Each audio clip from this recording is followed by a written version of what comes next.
I started working at the Cheesecake Factory in Old Town Pasadena about a year ago.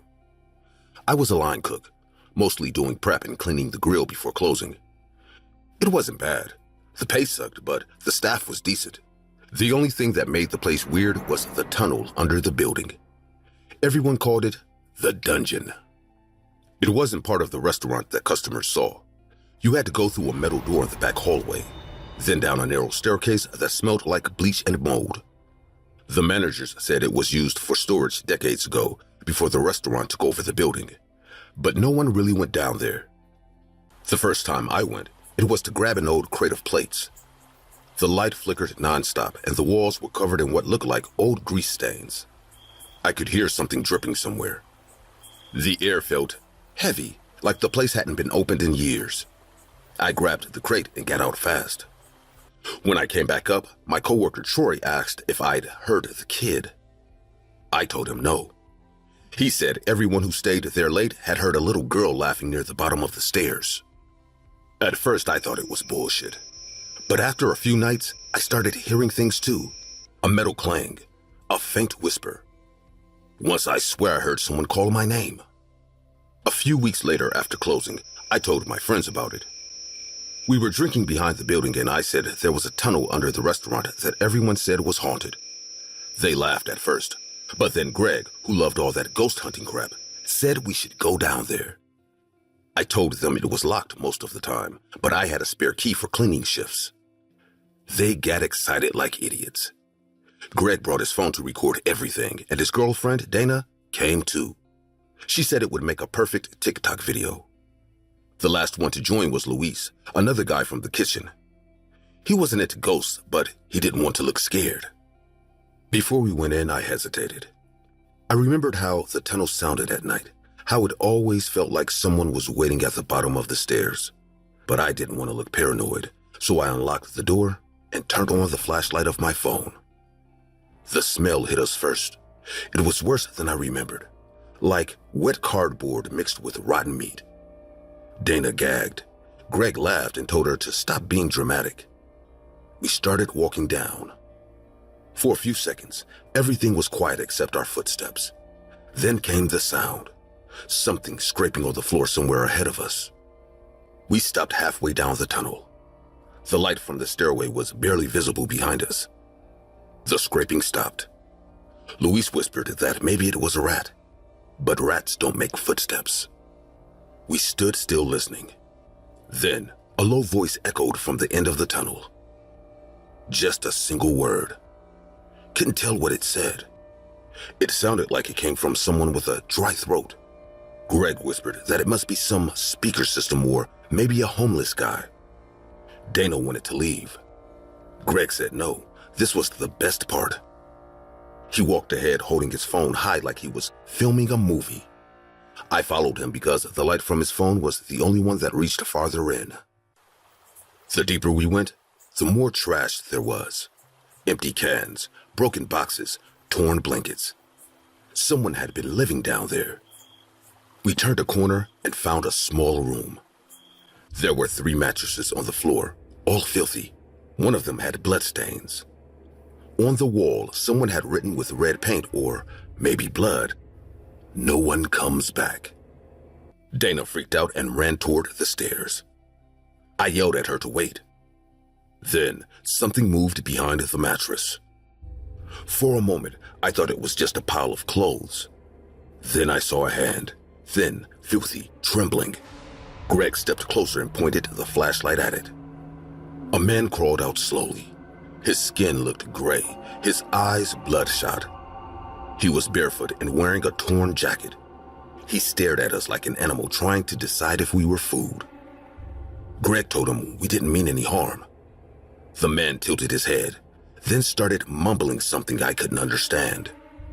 Before Greg could say another word, another figure jumped out from behind. This one grabbed Greg's arm and slammed him into the wall. The sound of his skull hitting concrete echoed down the tunnel. I froze. Luis tried to help him, but the second man turned on him and stabbed him with something sharp, maybe a broken piece of metal. I heard Dana screaming somewhere near the stairs. The flashlight rolled across the floor and stopped next to me. I could see Greg's face, his mouth open, eyes blank. I ran. I didn't think, just ran toward the exit. But before I could reach the stairs, a small voice came from behind me. The voice was quiet, but clear. A young girl saying, "Don't leave." I stopped for a second. There, standing near the corner, was a little girl, maybe 8 or 9. Her clothes were filthy, her hair tangled. She looked scared, but her eyes didn't look normal. She wasn't crying. She was staring at me like she knew exactly who I was. I wanted to tell her to come with me, but I couldn't move closer. My body just froze, not from fear, from confusion. Why was she down there? Then I saw someone behind her, the same man who had attacked Greg. He stepped into the light, holding a pipe. The girl didn't even turn around. She just kept staring at me. He said something to her, something about feeding and keeping the noise down. Then he looked at me and smiled. His teeth were cracked and black. I ran up the stairs as fast as I could. I didn't stop, even when I tripped. I didn't look back. When I reached the top, I slammed the door and locked it. I could hear footsteps running below, then a thud, then silence. The police came about 30 minutes later. I told them there were people living under the restaurant, that they had attacked my friends. They didn't believe me until they went down. They came back up, pale as ghosts. They found Greg's and Luis's bodies in that room, along with old cans of food and trash everywhere. But the man and the girl were gone. One officer said that they might have used the service tunnel that connects to another building nearby. They searched for 2 days and found nothing. The door to the tunnel was sealed after that. Management said it was a liability issue. No one mentioned the girl again. I tried to go back to work a week later, but every time I walked past that hallway, I thought I could hear something. Faint metal clanging, footsteps, a soft humming. The police never found the other brother. They said maybe he died down there too, hidden somewhere in the dark. But I knew what I saw. The girl wasn't a ghost. She was alive, and she wasn't trapped. She stayed there because that was her home. I quit a month later. Couldn't stand being in that building anymore. Every time someone mentioned the Cheesecake Factory, I thought of that tunnel, the smell, and the sound of Greg's skull hitting the wall. A few nights ago, I saw a TikTok about the place. Some guy said he worked there now, that he'd heard strange noises coming from under the floor after closing. He even filmed part of the hallway before management told him to stop. In the background, near the bottom of the frame, I could see something move. For a second, the camera caught a small figure standing at the end of the corridor. A little girl in dirty clothes.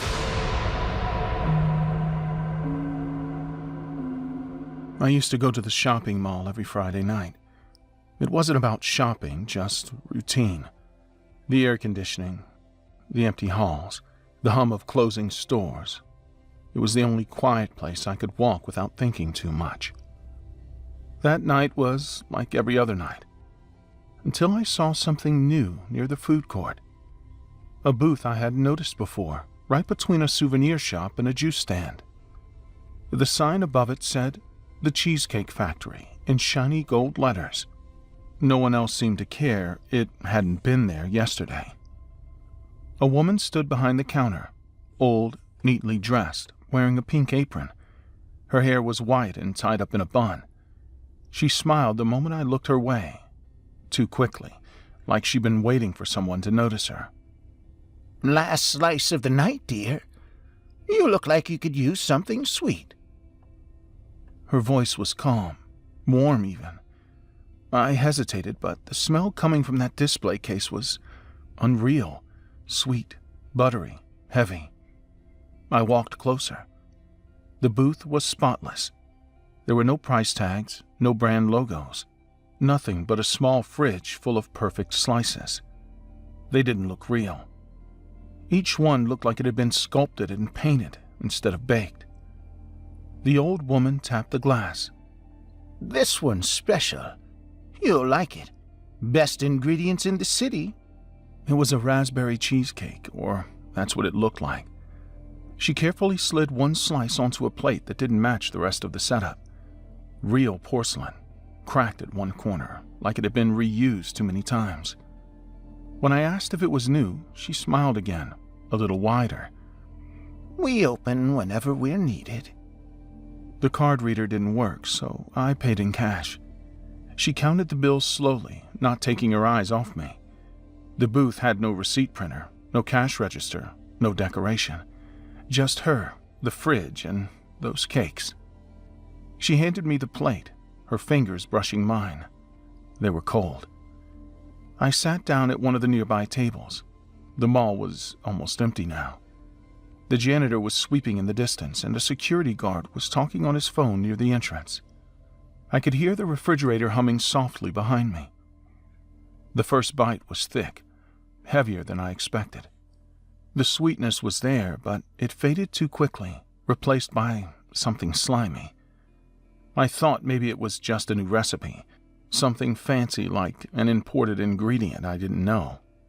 It wasn't bad exactly, just strange. I told myself not to overthink it and took a second bite. I don't even know why. Maybe I wanted to understand what that weird taste was. Maybe I didn't want to look stupid in front of her. The second bite had something inside of it, rubbery, hard to chew. When I bit down, a metallic flavor spread across my tongue. I spat it onto a napkin. The color wasn't raspberry red. It was darker.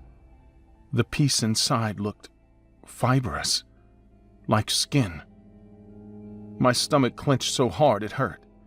I dropped the fork, bent forward, and threw up all over the table. The old woman didn't move at first. She just watched me, still smiling. I wiped my mouth with my sleeve, shaking. My hands wouldn't stay still. What the hell was that? But I know what it was.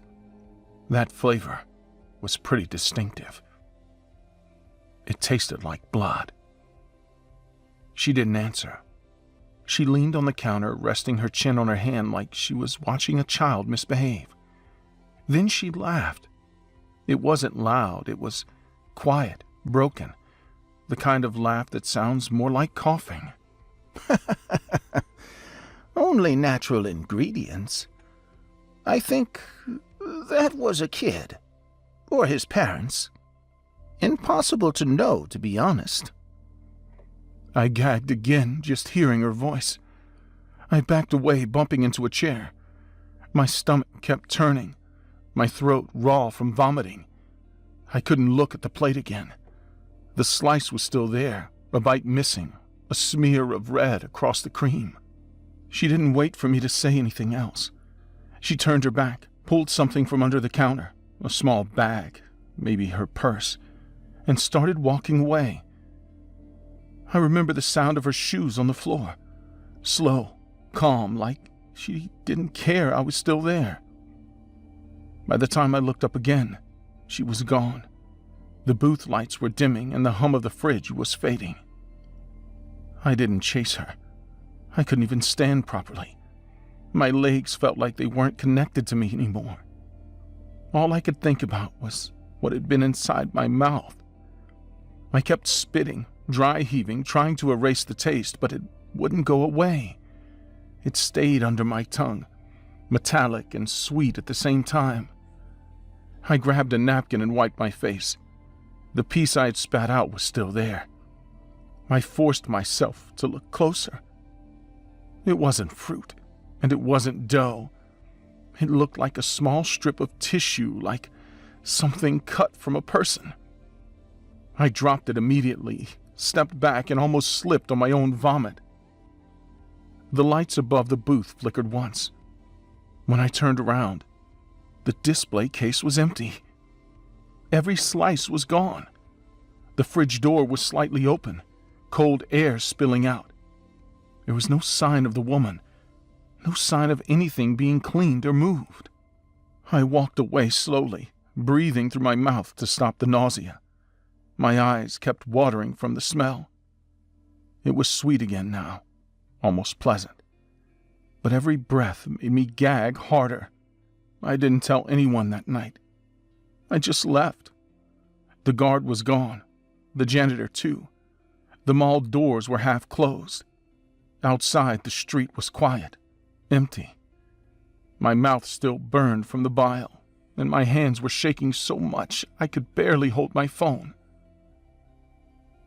It's been months. I still can't eat anything sweet. Even the smell of vanilla makes me gag.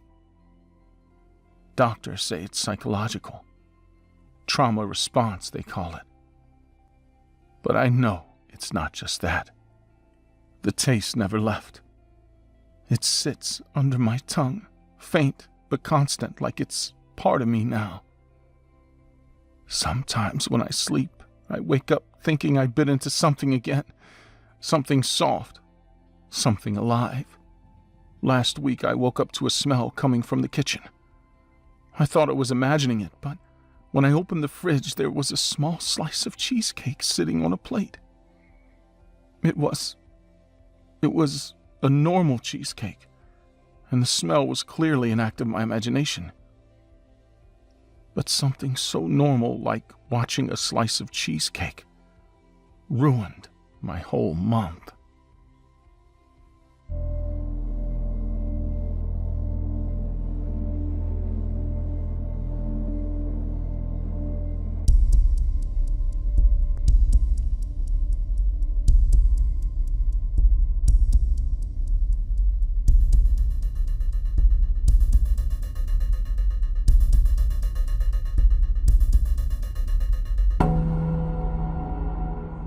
I started working at the Cheesecake Factory in Pasadena in late 2016.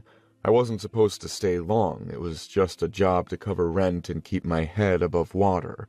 The kitchen was loud, full of steam, oil spattering everywhere, and people yelling orders. It wasn't hell, but it was close. The smell of cheesecake stopped meaning anything after a week.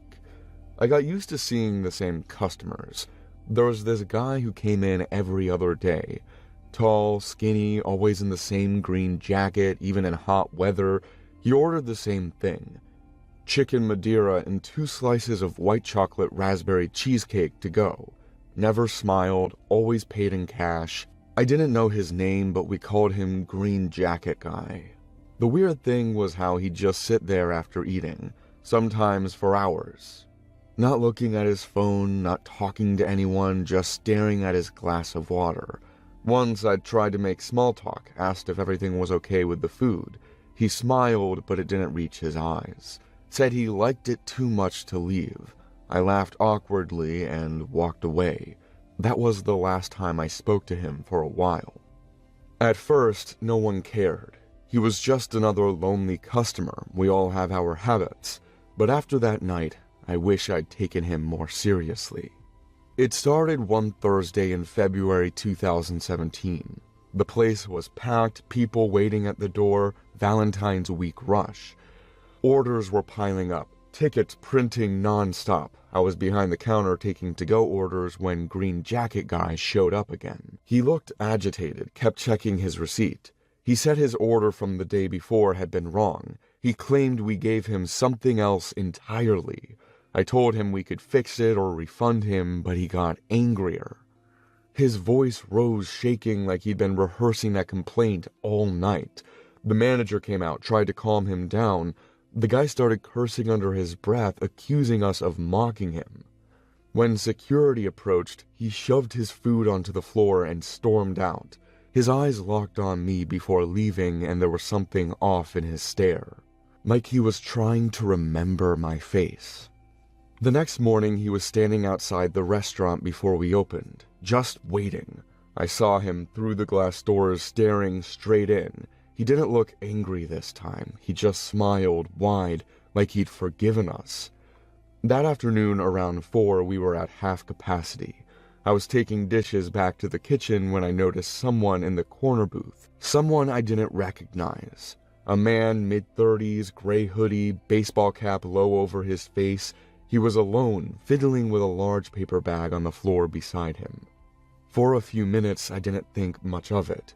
People brought shopping bags all the time, but then he kept looking at the bag, whispering something to himself. He didn't eat, didn't drink, just stared at that thing like he was guarding it. Something about the way he breathed made me uneasy. Heavy, uneven breaths. His hands trembled slightly and he kept glancing at the exit. I wiped a nearby table, pretending not to look. Then he noticed me. He smiled. Small, controlled, almost polite. He gestured for me to come closer. I walked up, cautious. "Heard this place had good cheesecake. You work here long?" His tone was calm, but there was a strange rhythm in his voice, like he was trying to sound normal. "Yeah, a couple months. Everything okay with your order?" He chuckled softly. "Oh, I'm not ordering today. I'm waiting for someone." He nodded toward the bag. His fingers tapped it gently like it was alive. I froze. Something felt wrong, though I couldn't say what. The air wasn't thick or tense. It was the silence between his words that bothered me. "You should go back to work, but don't move too quickly. Sudden moves makes me nervous." My stomach tightened. I looked at his bag again, then at his hands.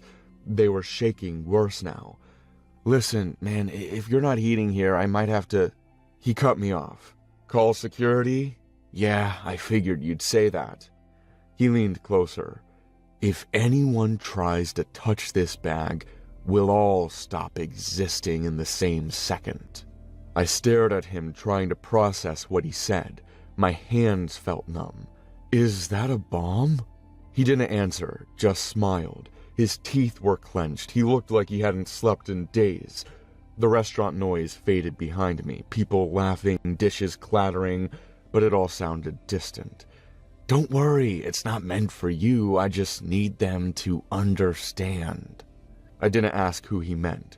I was scared that if I did, he'd explode right there. He motioned toward the counter. "Go tell your manager not to call the police. If I see a single uniform outside, this place becomes dust." I moved slowly to the counter, trying not to draw attention. My coworkers were busy, unaware of what was happening. I whispered to the manager, but before he could react, the man stood up and raised his voice. "No one leaves!" Everyone stopped talking. Forks dropped. He was shaking, holding a small device in his hand, something with wires. "I don't want to hurt anyone. I just need to fix something that broke." The customers started screaming, running toward the back exit, but he yelled louder. "If you move, we all die!" He began crying, sudden, uncontrollable sobs. "I used to come here every day. I liked it here. You people were nice. You didn't even look at me like I was garbage. But then you kicked me out. Why'd you do that?" That's when I realized who he was.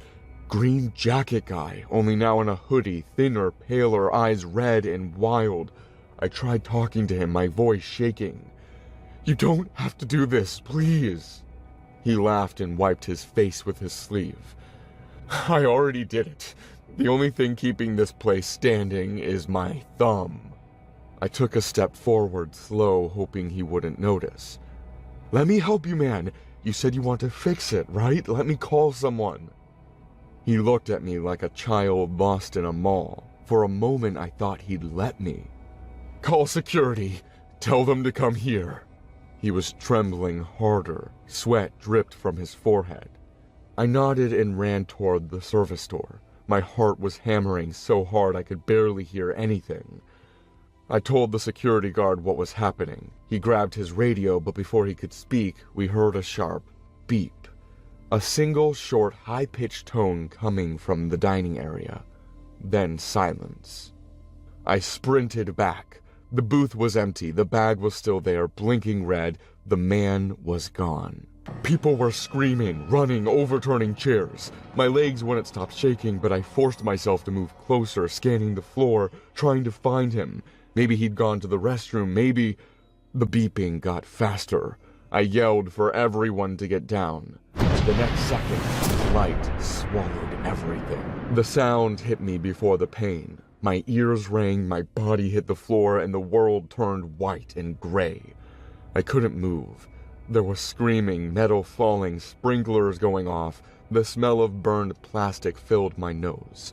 My right arm was numb, and I couldn't tell if I was bleeding. When I opened my eyes again, the walls were blackened, tables shattered. The booth where the bag had been was gone. Just gone. Paramedics came minutes later. They dragged me out through the side door.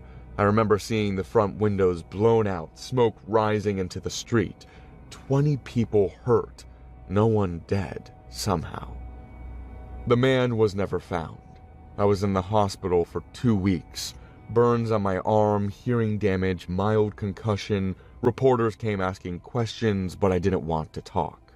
Police said the bomb was a homemade device. Nails, wires, fertilizer.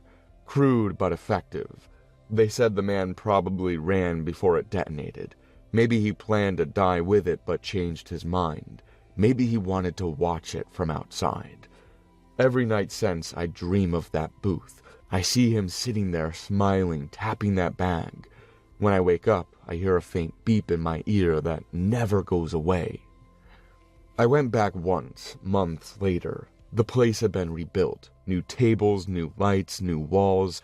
But when I stood near the corner booth, I could swear I smelled burnt plastic again.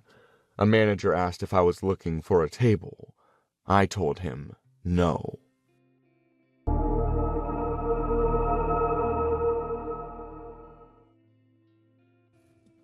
Every Friday, my parents left me at Grandma Vera's apartment. She lived alone on the 4th floor of an old building in St. Petersburg. The hallway always smelled like boiled cabbage and something metallic, like rust or blood. I never liked it, but my parents said she got lonely, and I was her only grandchild. Grandma was always polite, but strange. She had this stiff smile that didn't move her eyes. She cooked too much food, spoke too softly, and always wore gloves, even inside. Her apartment was filled with knitted blankets and sweaters stacked neatly in piles. Each one had a tag sewn on it with a name, usually a neighbor's name. The first time I asked her about it, she said she liked knitting gifts. But then I realized some of those neighbors hadn't been around lately. I didn't see Miss Ivanova watering her plants anymore, or Mr. Petrov walking his dog. When I asked Granny where they went, she just said, "They moved away, darling." By my 6th visit, there was at least 10 new blankets, each one different colors, different patterns. I noticed one folded on the couch that had a dark stain near the corner. When I touched it, it felt stiff. She quickly took it from my hands and said it was an old one. I didn't believe her. That night, while we had dinner, Grandma talked about people leaving the building. She said she missed having company. Then she looked at me for a long time and smiled. I tried to change the subject, but she asked if I liked the red sweater she made for me. I hadn't even noticed it hanging by the door. My name was stitched on the front in perfect cursive. I asked when she made it. She said she stayed up late the night before.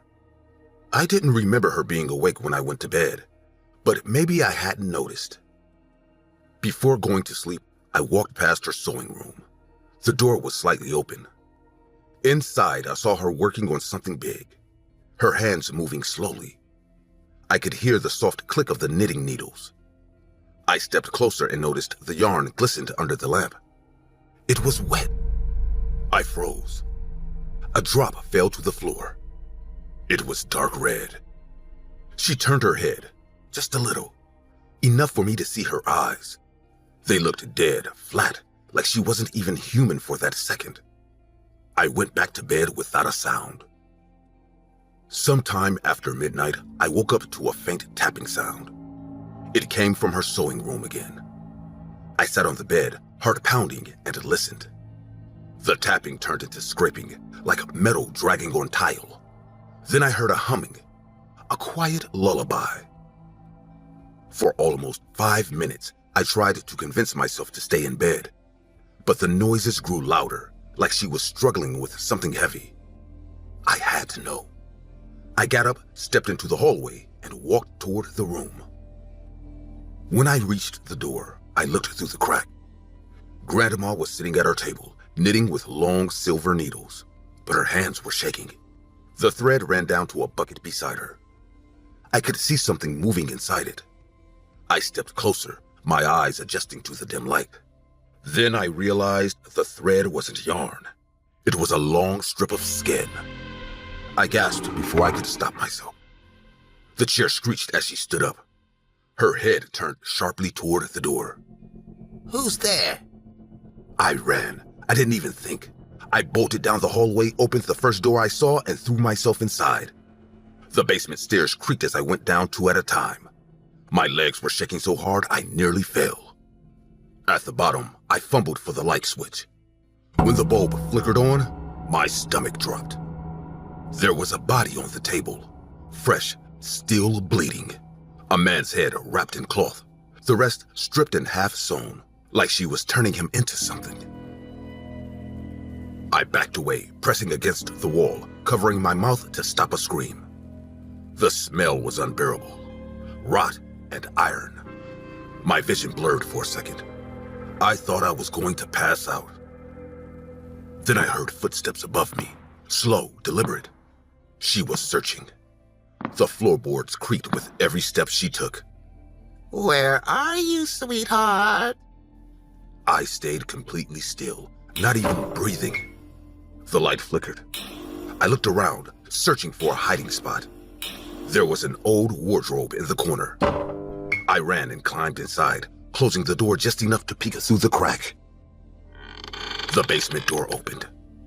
I saw her silhouette at the top of the stairs, holding one of those long knitting needles. It gleamed in the light. She started walking down, humming again.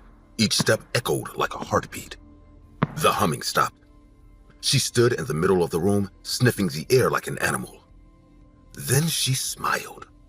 I know you saw him. It's okay, but weren't supposed to. She dragged the needle across the table, tracing the edge of the corpse. He is just sleeping. He is very ill, so he took a nap. Want to see it?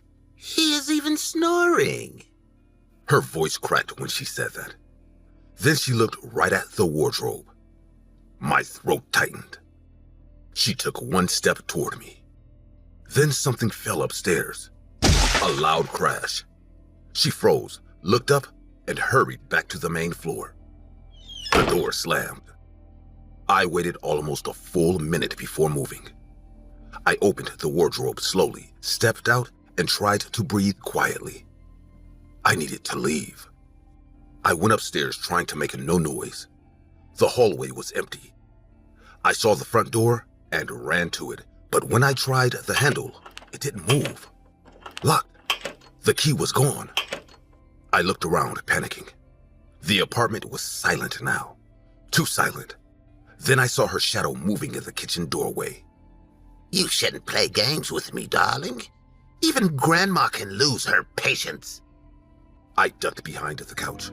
Her steps were faster now, uneven, angry. She threw open drawers, slammed doors, muttering under her breath. I crawled toward the hallway, trying to stay low.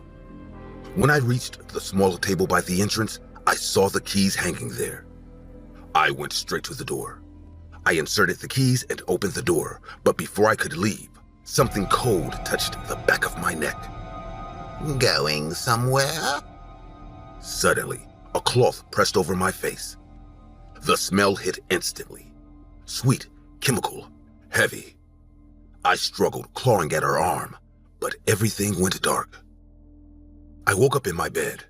Sunlight was coming through the curtains. My parents were standing near the window, talking to Grandma. She looked calm, smiling, serving them tea. I sat up fast. My head was pounding. The sweater she made me was folded neatly on the blanket. My name stitched perfectly across the chest. I screamed, told them what she did, about the body in the basement, the blood, the thread, everything. My parents stared at me, then looked at her. She laughed, a small, dry laugh that didn't sound real. Oh, poor thing. He's always had such an imagination. I yelled again, begged them to check the basement. My father sighed and opened the door, motioning for me to show him. I ran downstairs, my chest tight with fear and anger. The basement was empty. The table was clean, the floor washed. No blood, no smell, nothing. She followed us down, still smiling. I lost. We left that afternoon. My mother hugged her goodbye like nothing happened. On the way home, no one spoke to me. Grandma died 3 years later. Heart failure. When they cleaned her apartment, the police found a locked trunk under her bed. Inside were 24 sweaters, each folded perfectly, each with a name stitched on it. One of them had mine. No one ever figured out what happened to the missing neighbors. The case was closed without answers. But sometimes I dream about her sitting in that chair again, humming, knitting with that same bloody thread. And in the dream, she always stops, looks up, and says my name. This story is based on the real-life crimes of Tamara Sanzanova, known in Russia as the Granny Reaper. Between 2000 and 2015, she was suspected of killing and dismembering several of her neighbors and tenants in St. Petersburg. Authorities found detailed diary entries in her home describing the murders, along with evidence linking her to multiple disappearances in her building. What shocked investigators most was how ordinary her life appeared on the surface. She kept her apartment clean, smiled to neighbors, and spent her days knitting and shopping for groceries. Behind that routine, she stored human remains in her home and used kitchen tools to dismember her victims. I was 16 when my parents decided to move back into my grandmother's house. She lived alone after my grandfather died, and lately she'd started forgetting things. Some days she left the stove on. Other days she called my dad by my uncle's name, who had been dead for 10 years. Still, she didn't want to leave her home, and my parents said it would be temporary. The house wasn't huge, but it had too many rooms for just 4 people. The kind of place that still smelled like old perfume and dust, like time had stopped somewhere in the 70s. The clocks all ticked, but none of them showed the right hour. Except one, the big wall clock in the dining room. My grandmother said she trusted that one because it was never wrong. The first week was fine. She talked to herself sometimes, muttering while stirring her tea or watching TV, but I ignored it. I thought that's what being old looked like. What bothered me the most was the way she looked at that clock every night before going to bed, like she was waiting for something. The first time I asked about it, she smiled, almost proud, and said, "If I sleep before the minute hand passes, she'll call me, and I'm not ready to go." At first, we all laughed it off. My mom said old people have strange superstitions. My dad just turned up the TV volume, but every night my grandmother would sit on the same chair in front of the dining room clock, her eyes fixed on the second hand, whispering under her breath. She'd wait until exactly 3:17 a.m., then quietly go to bed. The third night I couldn't sleep, so I went to get some water. I saw her silhouette sitting there, still as stone. I called her name, but she didn't react. Her breathing was slow, almost mechanical. The tick of the clock filled the whole room. When the minute hand reached the mark, she blinked once, stood up, and left without a word. It started to bother me more after that. During the day, she'd talk like everything was normal, but at night she'd whisper things that made no sense. Once I caught her talking to the reflection of the window as if someone was standing outside. "I can't keep her waiting too long. She gets angry when I'm late." I told my parents, but they said it was just confusion, maybe dementia. They told me not to scare her, but I wasn't sure who was scaring who anymore. A week later, I decided I wanted to see what really happened at 3:17. I stayed in bed with the lights off, listening to every sound the house made. At 3 sharp, I heard her door creak open. Her steps were slow, dragging, the soft tap of slippers on the old wooden floor.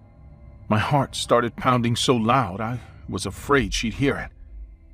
She walked toward the dining room, and a faint light came from under the door. I waited a minute, then got up and followed her. The dining room light was on, just like always.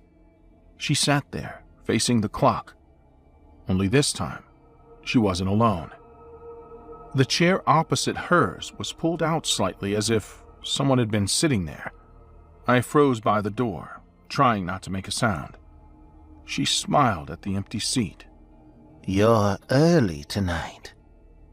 The clock ticked, louder and louder, until I couldn't tell if it was real or just inside my head. I wanted to back away, but my foot hit the edge of a chair. The sound echoed across the room. My grandmother turned around slowly. Her eyes looked pale, unfocused, but her smile stayed frozen in place. She stood up, and her movements were stiff, unnatural, like her joints didn't work the same way anymore. I whispered her name, but her voice wasn't hers when she spoke back. "She's not here right now. You shouldn't be awake." It was her mouth, but it wasn't her voice. The tone was deeper, dry, like someone else was speaking through her. I stepped back, but she started walking toward me. Each step sounded heavier than the last. "Go to bed, child. I'm here for her, not for you." Her eyes flicked to the clock. The second hand trembled on the 17. I reached for the light switch, but before I could touch it, she was really close to me. I froze, not from fear, but because I didn't know what to do. She grabbed the dining table and threw it like it was cardboard. It slammed against the wall, exploded into pieces. I stumbled back, frozen. She was on me before I could blink. Her hand swung across my face, and the hit was so hard that I hit the floor instantly. My ear rang, my mouth filled with blood. She leaned down close, her breath hot and trembling. "See? Now you can't leave." I crawled backward, and she laughed. High, broken laughter, like something inside her had snapped for good. I ran. She followed, screaming my name in a voice I'd never heard before. Objects flew, chairs, frames, glass. She was everywhere, faster than she should have been. I locked myself in the bathroom, pushing the door with my whole body. She hit it again and again, yelling words I didn't understand. The wood cracked. Then silence. I stayed still, breathing through my hand to keep quiet. After a few seconds, I heard my parents shouting from the other side. I opened the door. The hallway was destroyed. She was gone. Through the window, I saw her, sprinting into the yard, barefoot, her hair whipping around her face. She looked back once, grinning. Then she vanished into the dark. A few minutes later, while the police were coming, the house was silent, except for the broken clock still ticking in the dining room. My parents sat me down at the kitchen table. They looked pale, like they hadn't slept in days. My dad spoke first. He told me my grandmother had suffered from dissociative identity disorder for years, long before I was born. She'd been stable for a long time, but recently she stopped taking her medication without telling anyone. They thought she was fine. She wasn't. He said that when she stopped taking her pills, she began talking to the lady again, the same one she used to see during her worst episodes. My mom said they hadn't wanted to worry me, that they thought she was just confused because of her age. Everything made sense then. The voice, the strength, the way she changed completely. It wasn't my grandmother who hit me. It was whoever she became when she stopped fighting that other part of her. They searched for her all night, but she never came back. Not that night. Not ever again.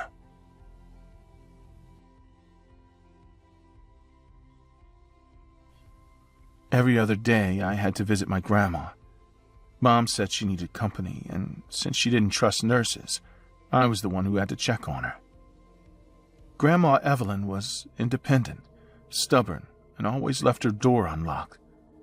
She used to say, "If someone wants to steal from me, they'll only get expired pills and cat food." That Thursday was no different. I took the bus, went up to the 4th floor, and expected to find her reading the newspaper in her armchair. But when I turned the handle, the door didn't move. Locked. That never happened. I knocked softly first, then louder. Nothing. The hallway was quiet except for the flickering light at the end of it. I called her name. No answer. The TV wasn't on. The cat wasn't meowing, and there wasn't a single sound from inside. My stomach tightened. Something was wrong, but I couldn't tell what. I pulled out my phone to call her. She didn't pick up. Then, as I was about to dial my mom, my phone vibrated. It was Grandma. Her voice was rough when I answered. She barely spoke. Honey, I'm sorry. I fell asleep. My throat hurts. Can't talk much. I left the spare key under the mat." I hesitated. Grandma never locked the door, and leaving a key under the mat wasn't something she'd ever done. Still, her voice sounded weak, old, exhausted. I told her I'd come in quietly and let her rest. She just muttered something I didn't understand and hung up. I crouched down, lifted the mat, and there it was, a small brass key. My fingers shook a little as I picked it up. I told myself she was fine, just sick. But as I put the key into the lock, the silence in that hallway felt heavier, thicker. I didn't even know why I was whispering when I said, "Grandma, I'm coming in." The door creaked open. The air inside was still, stale. The TV was off and her favorite lamp flickered weakly, like it hadn't been turned on in days. I stepped inside, closed the door behind me. Then I heard it. A voice calling my name. Low and rough, coming from her bedroom. The voice sounded painful, like she was forcing it through a throat full of gravel. I walked toward the sound. Every step made the floor groan, and for some reason, I kept looking over my shoulder, as if expecting someone to be standing there. The door to her bedroom was half closed. I pushed it open, saw her sitting on the edge of the bed, facing the window. Her back was turned to me, and a blanket covered most of her head. "Grandma, are you okay?" No answer. Her breathing was uneven, almost like a growl. I took another step closer. She flinched slightly when I spoke again. "Do you need me to call Mom?" Then that same raspy voice said, "No, sweetheart. Just go home. Come back later." For a moment, I almost laughed. It didn't sound like her. Not really. It was too deep, too forced, like someone pretending to sound sick. I said she was being dramatic, told her I'd make her a cup of tea or soup. She didn't move, didn't even look at me. That's when I noticed something on the floor, under the bed. A shape. At first I thought it was her cat, but when I bent down to take a closer look, I saw fingers. Pale fingers. My brain refused to process what I was seeing. The nails were chipped, the skin grayish. The hand was motionless. I stared at it, frozen, trying to make sense of it. Then I looked up. The person on the bed was still sitting there, still facing away from me. My chest tightened. I stood up slowly, taking a step back. Grandma? The person on the bed twitched, then turned slightly, just enough for me to see part of a face. Rubbery, pale, with a badly fitted wig sliding down the forehead. It wasn't my grandmother. It was a man, young, maybe 30, wearing her nightgown and a mask made from what looked like latex and makeup. Before I could scream, he stood up abruptly, pulling the blanket off his shoulders. His voice was low, shaking. Don't go yet. You just got here. He smiled, but the smile didn't match the rest of his face. The latex cracked near his cheek. I ran. I sprinted for the front door, but he was faster. Somehow he was already there, standing in front of it, still in that half-ruined disguise. He was taller than I expected, but he stood hunched, still pretending to be fragile. Sit down, sweetheart. Let's have some tea first. I shouted at him to move, tried to push him aside, but his hands grabbed my arms, cold and trembling. He didn't squeeze hard. He didn't need to. I couldn't even move. He walked me back toward the kitchen like I was a lost child. The table was already set. 2 cups, sugar, milk, steam still rising from the teapot. That moment lasted too long. The ticking of the clock, the slow scraping of his chair as he sat down. I stayed standing, my back against the wall. He poured tea for both of us, spilling a bit over the edge. You're a good girl for visiting your grandma. The mask shifted when he spoke. His voice cracked, sometimes high, sometimes low, as if he couldn't decide what tone to use. I didn't answer. I couldn't. He stirred his tea, then pushed a cup toward me. Drink. It's rude to waste tea.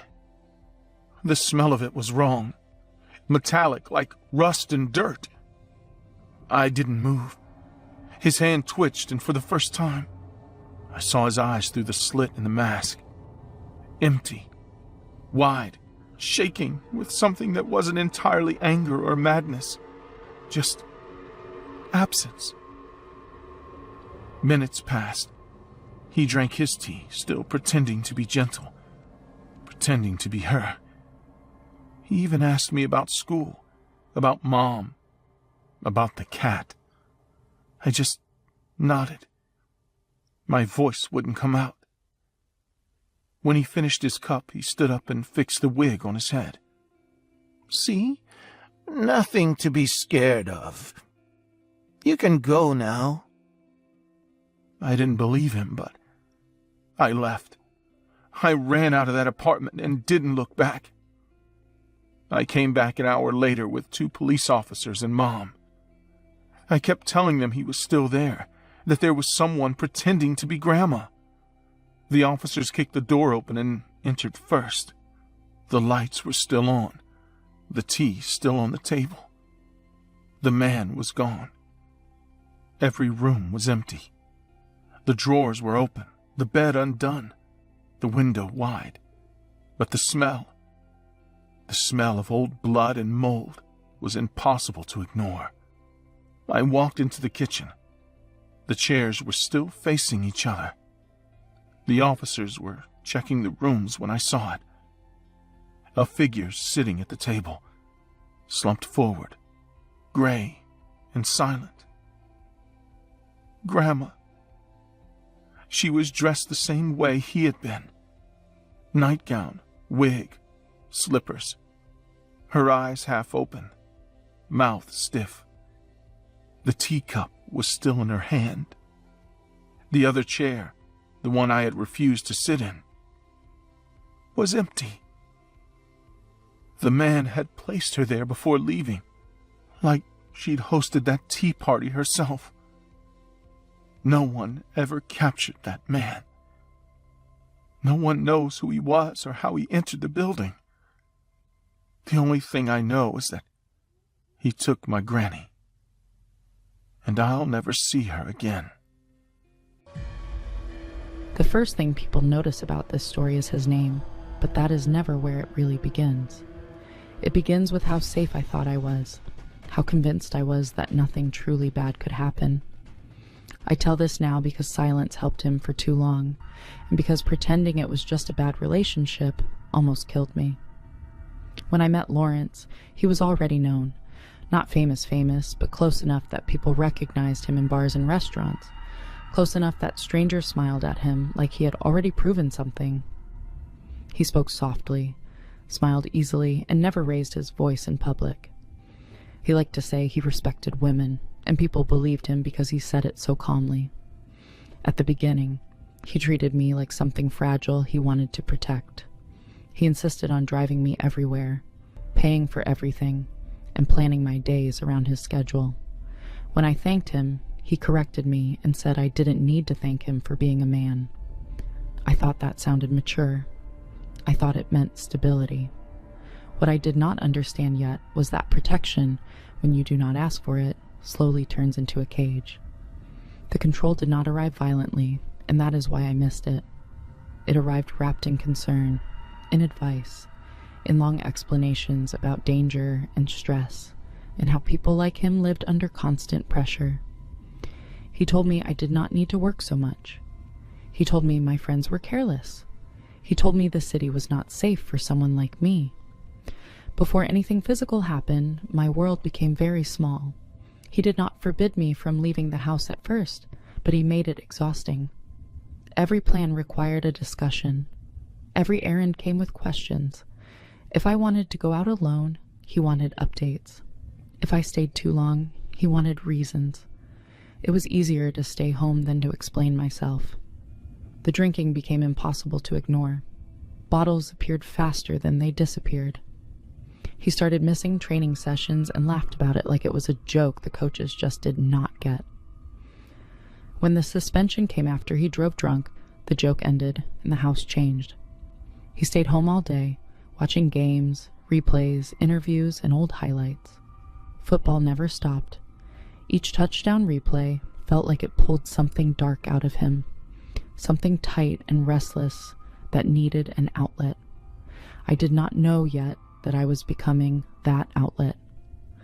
After the suspension, the tension stopped hiding. The days grew heavier, slower, and more dangerous because I never knew which version of him I would face.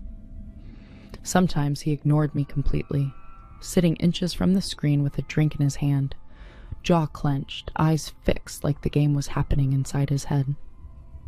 Other times he followed me through the house, correcting how I walked, how I cleaned, how I spoke. Before the first real beating, there were hours of pressure that felt unbearable. One afternoon, he accused me of distracting him during a game. I was standing behind the couch, not speaking, not moving, just existing in the room. He stood up suddenly, grabbed my arm, and squeezed until my fingers went numb. He did not shout. He spoke slowly and told me I needed to learn when to disappear. When I tried to pull away, he shoved me backward into the wall. My head hit hard enough to make my vision blur. He stared at me afterward, breathing heavy, like he was waiting for something from me. When I started crying, he walked away in disgust. From that day on, fear became part of my routine. I moved carefully. I spoke less. I slept lightly. I learned the sound of his steps and the rhythm of his drinking. I knew when to stay silent and when to answer quickly. None of it was enough. The night he dragged me to the basement did not begin with shouting. It began with football highlights playing too loudly and him drinking faster than usual. I tried to stay upstairs, but he called my name, slow and sharp, and I knew ignoring him would only make things worse. When I reached the living room, he accused me of disrespecting him, of planning to leave, of thinking I was better than him. Before I could move away, he grabbed my hair and pulled me toward the stairs. I tried to hold on to the railing, but he kicked my hands away and dragged me step by step, my back hitting each edge, my body twisting in ways that left bruises everywhere. The pain was loud and constant, and he did not stop even when I screamed. The basement was dark, cold, and empty. He threw me inside, locked the door, and turned the light off. For 5 days, that room was my entire world. He gave me little water, never enough to feel okay, just enough to keep me alive. Once a day, he threw in a piece of hard bread like I was an animal. He told me this was what happened to women who forgot their place. He told me no one would come. He told me I deserved it. The psychological damage was worse than the hunger. He came down randomly, sometimes calm, sometimes furious, sometimes drunk and rambling. He made me beg. He laughed when I cried. He threatened to leave me there forever. By the 3rd day, I stopped counting time and started counting footsteps. When he finally unlocked the door and pulled me upstairs, my legs barely worked. Before the final assault, the house felt like it was holding its breath. I told him I was leaving. I said it clearly. I said it slowly. I said I would go to the police. His reaction was immediate and terrifying because there was no explosion, no screaming, no warning. He pushed me against the wall and wrapped his hands around my neck. His grip was steady, calculated, and strong. I tried to hit him, but my arms were weak from days without food. The pressure increased slowly, like he wanted me to understand exactly what was happening. The room spun. My lungs burned, my thoughts scattered. I could hear the television behind him, the crowd cheering as if nothing in the world was wrong. When I collapsed, he let go. I hit the floor and could not move. He stepped over me, grabbed another drink, and passed out on the couch.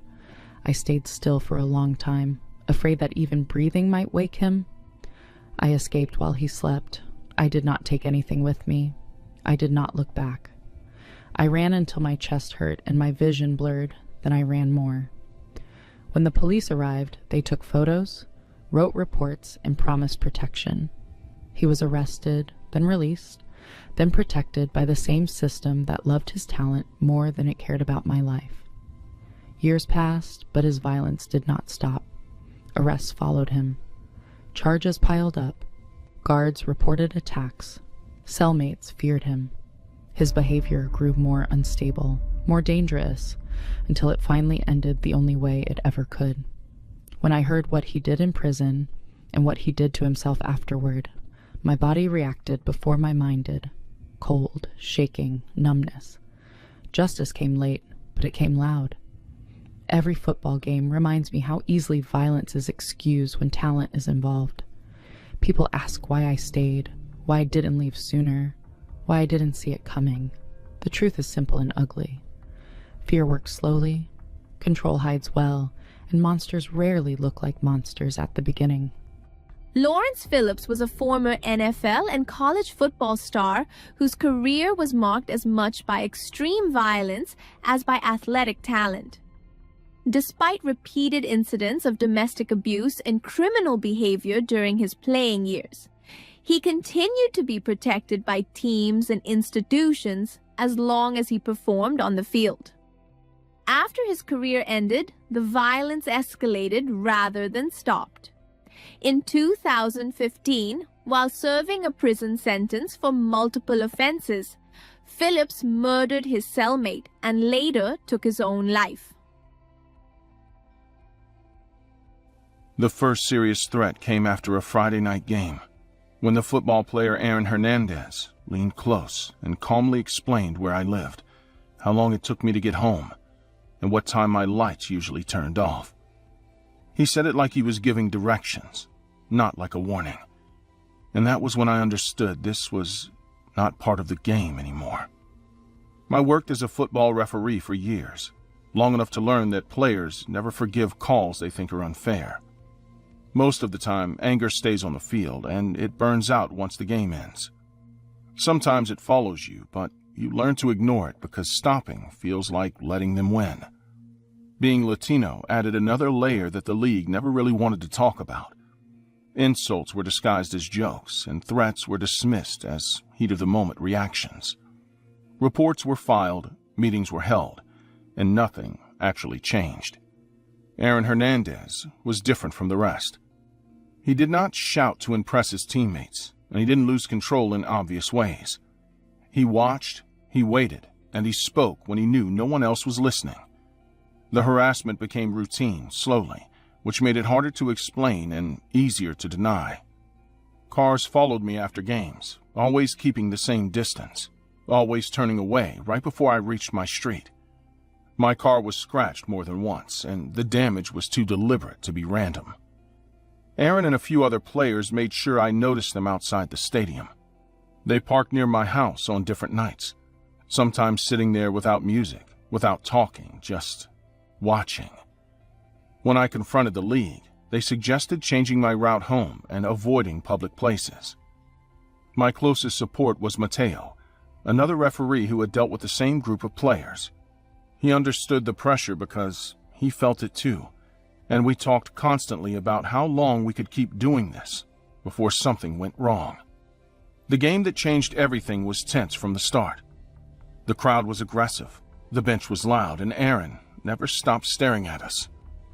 It felt organized, not emotional, like they were waiting for an excuse.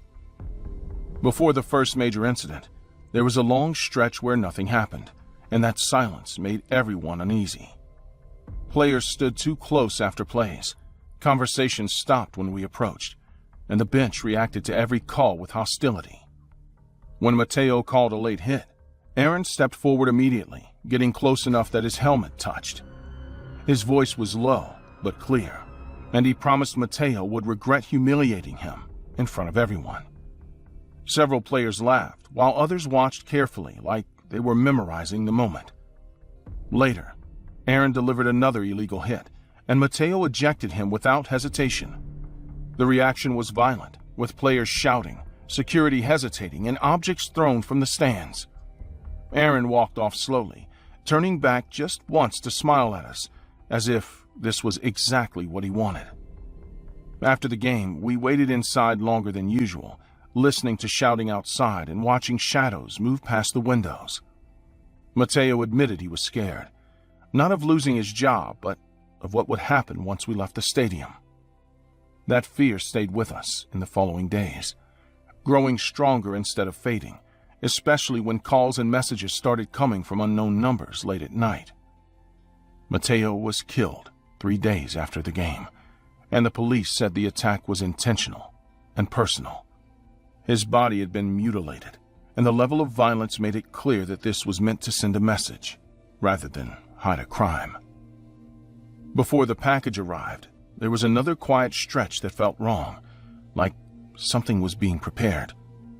When I opened my door and saw the box on my porch, my body reacted before my thoughts did, and I stepped back instead of picking it up. Inside was one of Mateo's severed body parts, wrapped carefully, without any note or explanation. The message was obvious, and I spent the rest of that day sitting on the floor, listening for sounds that didn't belong in my house. That night, a car parked across the street with its headlights on, and it stayed there until morning. When I looked outside, someone inside raised a hand slowly, as if waving. I stopped sleeping after that, and every sound inside my home felt like a warning. The attacks became direct after the package. Someone entered my house while I was out and moved furniture just enough to be noticed. Doors were left unlocked, drawers were opened, and personal items were placed where I couldn't ignore them. The most dangerous incident happened in a grocery store parking lot during one afternoon. I noticed footsteps behind me, and then I was hit from the side, hard enough to knock me down. I was dragged between cars, while someone whispered my name and reminded me that quitting would not erase what I had done. They kicked me until I stopped trying to get up, and one of them pressed a knee into my chest while explaining that Aaron Hernandez never got disrespected. When they left, they warned me that the next visit would be worse. I was taken to the hospital and questioned again by police, who repeatedly said that they were doing everything they could. I didn't believe them. I stopped leaving my house unless it was absolutely necessary. After the attack, the fear stopped feeling situational and became constant, following me even inside places that were supposed to be safe. I stopped answering the phone entirely because every ring made my body tighten, and when I checked the voicemail later, I found recordings of heavy breathing and low voices repeating my name, slowly. One message mentioned the street where I lived and described the color of the car parked outside that night, and that detail alone was enough to convince me that someone was always nearby, paying attention to every movement I made.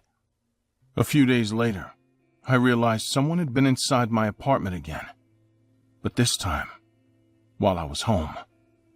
I noticed when I found my bedroom door partially opened, even though I clearly remembered closing it.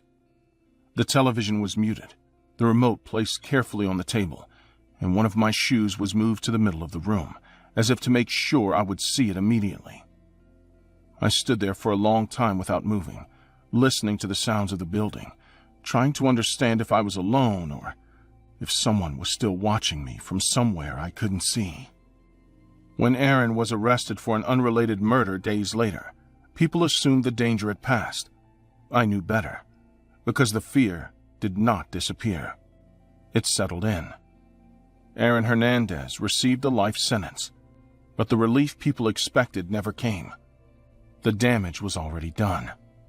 I live quietly now, but I never feel alone, even when no one's around. Sounds still wake me, and I still check locks more than once. This story is not about football anymore. It's about what happens when violence is allowed to grow unchecked, and how easily it crosses lines that cannot be undone. I'm telling this because silence did not protect Mateo, and it did not protect me, and because fear does not disappear just because a case is closed. Aaron Hernandez was a former NFL tight end whose rapid rise to fame collapsed after his involvement in multiple violent crimes. In 2013, he was arrested and later convicted for the murder of Odin Lloyd, a semi-professional football player who had been dating his fiance's sister. As investigations expanded, Hernandez was also linked to other shootings, revealing a pattern of paranoia, aggression, and criminal behavior that had gone unnoticed during his career. He took his life in prison in 2017.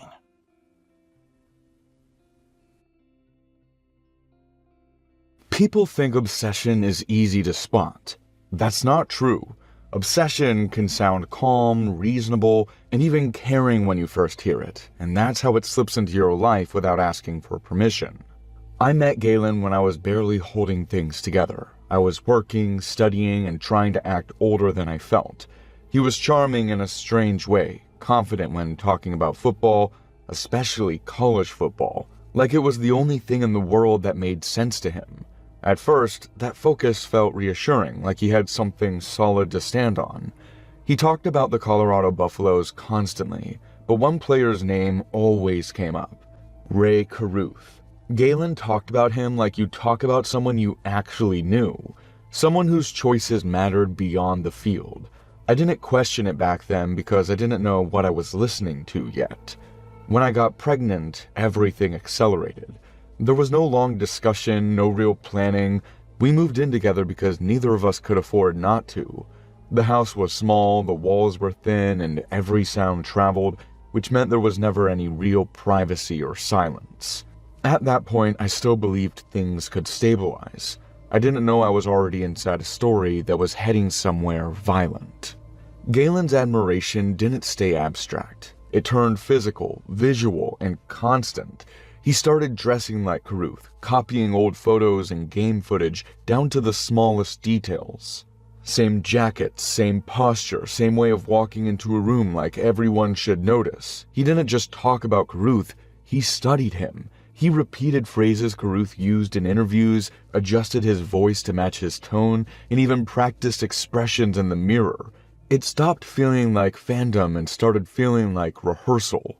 Our conversations narrowed fast. Everything led back to Caruth. Money problems, relationships, responsibility, fatherhood. Galen always framed it the same way. saying the world punishes men who get trapped by expectations. He said football players were proof of that. Before the arguments, there was always a stretch of silence that felt deliberate. He would sit scrolling through court documents or watching interviews, barely blinking, barely reacting. When I mentioned separating, he didn't raise his voice. He smiled and explained why that wouldn't work. He talked about unity, legacy, and not repeating mistakes. Even though I never said those words myself, I started to feel like my role in my own life was shrinking. The first physical incident happened during one of those long silences, when I tried to leave the room to avoid another lecture about loyalty and sacrifice. His hand closed around my wrist, not crushing it, but firm enough to stop me completely.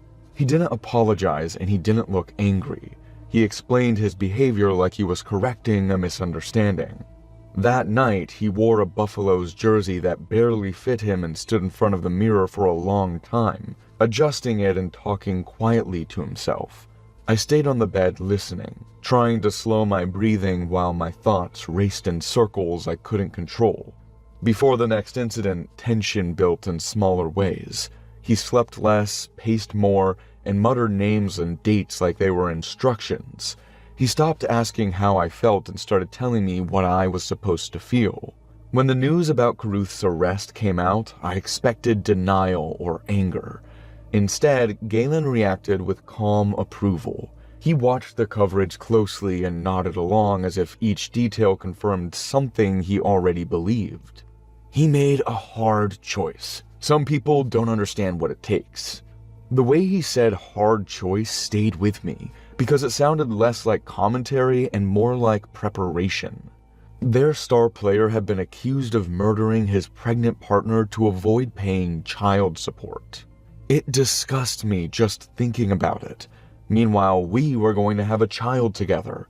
For me, Gail's unhealthy obsession with Ray ended there. After that, Galen changed, not explosively, but methodically. He started attending court hearings, sitting quietly in the back, taking notes and coming home energized. He talked about respect, about controlling the narrative, about how history remembers men who act decisively. Before every argument, there was a heavy buildup where he watched footage late into the night, pausing and rewinding specific moments. I could hear him breathing faster, tapping his fingers, whispering comments under his breath. When I finally said I was leaving, I expected yelling or threats. Instead, he stayed calm, which made everything worse. He told me leaving would complicate things and that complicated situations force people to make mistakes. You're not thinking clearly right now. I moved in with my sister and blocked his number. For a few days, nothing happened.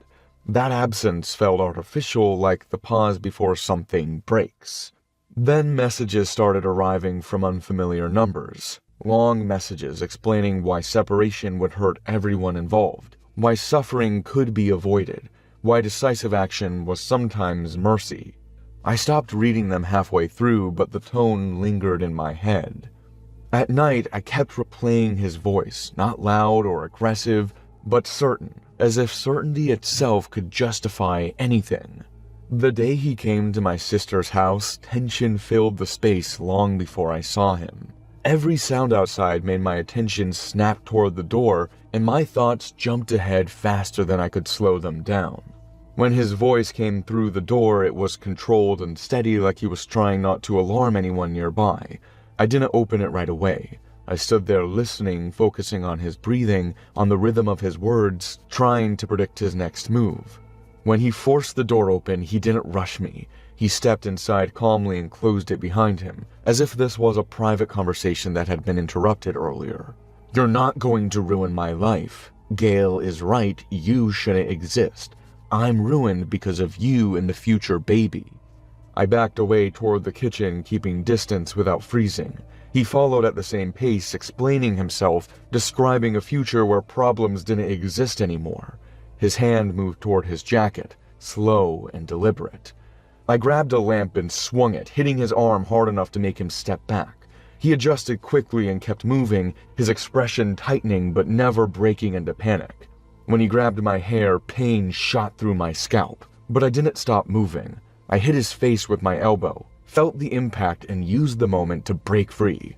I ran, screaming, not stopping until neighbors came out and someone called the police. After his arrest, everything felt unreal.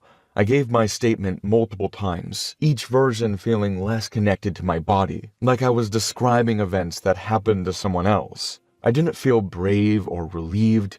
I felt emptied out. In court, he never looked at me. He stared forward, wearing that same serious expression. The restraining order and sentence followed. I raised my child alone.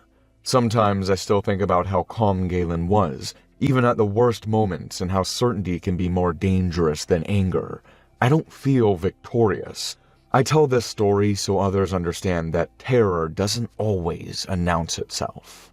This story mentions Ray Caruth, an NFL wide receiver whose career ended after he orchestrated the murder of his pregnant girlfriend, Cherika Adams, in 1999. Caruth arranged for Adams to be ambushed and shot while he followed in another car. Adams survived long enough to give birth to their son, who was left with permanent brain damage. Caruth was convicted for his role in the crime and sentenced to prison, becoming one of the most notorious criminal cases involving a professional football player.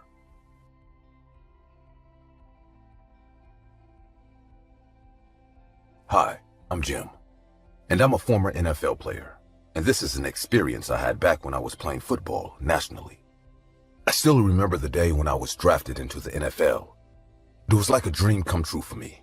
Back when I was in college, my coach used to always tell me that I would make it big, and I did.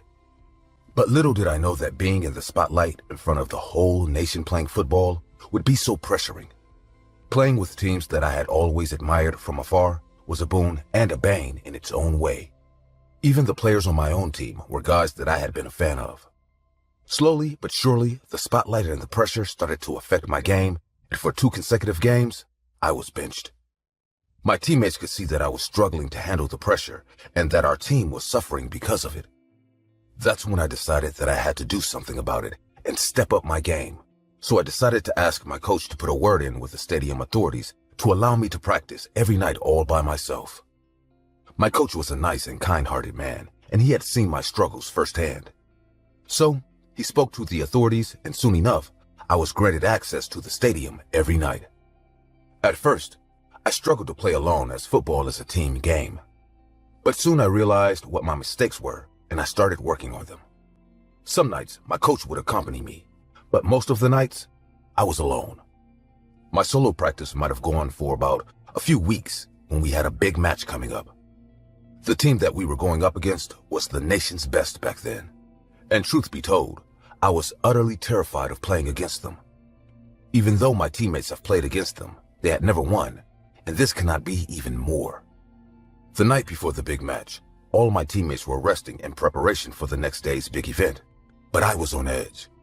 I was in the stadium sweating myself on the field. It wasn't easy playing against all those big faces, but I was determined to prove myself.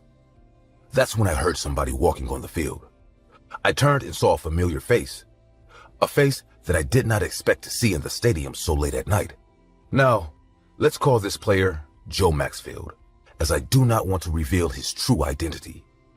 But he was one of the star players of the opposite team, the team that we were going up against the next day. He was totally clad in his football gear and had a ball in his hand.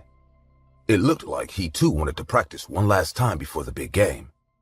I was stunned to see him, but continued practicing myself. A few minutes later, he walked towards me and spoke. Hey man, how are you? You must be the new kid drafted by your team, right? I was so awestruck that for a few seconds, I just kept looking at him with a ball in my hand and my mouth ajar. When he chuckled, looking at me, I controlled myself and spoke. Yeah, I'm the one. So what you been doing here so late at night? Preparing for tomorrow's game? Yes, sir, I replied. Me too, man. I am worried about playing against your team, too. We might have won against them all the time, but those are tough players, and so are you. I honestly had nothing to say to him, so I just looked at him, dumbfounded. He chuckled again and said, Want to play with me tonight? It would be an honor, sir, I replied. So for the next 2 hours, I played with probably the greatest player of our age, and he was the nicest, friendliest person I had ever come across. He gave me a lot of tips, corrected me when I was wrong, and also shared some secrets about the playing tactics of his own team. I had never expected to share a moment with such a great player, but there I was, learning from the best player of our generation. By the time we were done, he placed a hand on my shoulder and said, "Don't let the lights, the bling, all the watching eyes, and the pressure from the media get to you, kid. You focus on your game and see how it goes from there." That was truly the best piece of advice somebody had given me till that day. Soon we said goodbye and promised to see each other the next day. I drove back to my hotel room with a satisfied mind and a happy heart. The next day I was woken up by my teammates, and all of them looked utterly sad. I instantly knew that something was wrong. Something terrible had happened, but I just did not know what. "Hey guys, what's going on? What's happening?" I asked them. "Hey bro, do you know Joe passed away? They say he had a heart attack in his sleep. Man, it was so unexpected. We were supposed to play against this team tonight, and he's no more. I think the match has been canceled." Jeff, one of my teammates, told me, "Wait, what do you mean Joe has passed away? When did this happen?" "They say it was probably yesterday or around midnight. Nothing has been clear yet, but the news is confirmed that Joe Maxfield is no more." Jeff confirmed once again. I just sat in the bed thinking to myself, how would it be possible? As I was playing with him into the early hours of the morning. I knew no one would believe me if I told them what happened last night. Soon, we were all officially informed that the game had been canceled and that Joe had died around midnight. The whole nation was grieving the loss of a legend, but I was still confused as hell. A few days later, I got my answers when me and my teammates attended Joe's funeral. When I walked near the coffin, I kid you not, I saw Joe's lips tilt upward a bit. The moment was so minute that only my eyes caught it. But it was as if he was trying to tell me and reassure me that he was there with me that night. After that day, I never looked back and took his advice. And now, years later, I am a successful NFL player who had recently retired. After his funeral, I searched the internet to investigate Joe's early life before he was famous. An article in a magazine said that Joe too struggled with the same problem I was struggling with, and one night he met someone who changed his life forever. Now that I look at it after so many years, I think Joe's spirit was trying to pass on the kindness he had experienced once upon a time at the start of his career.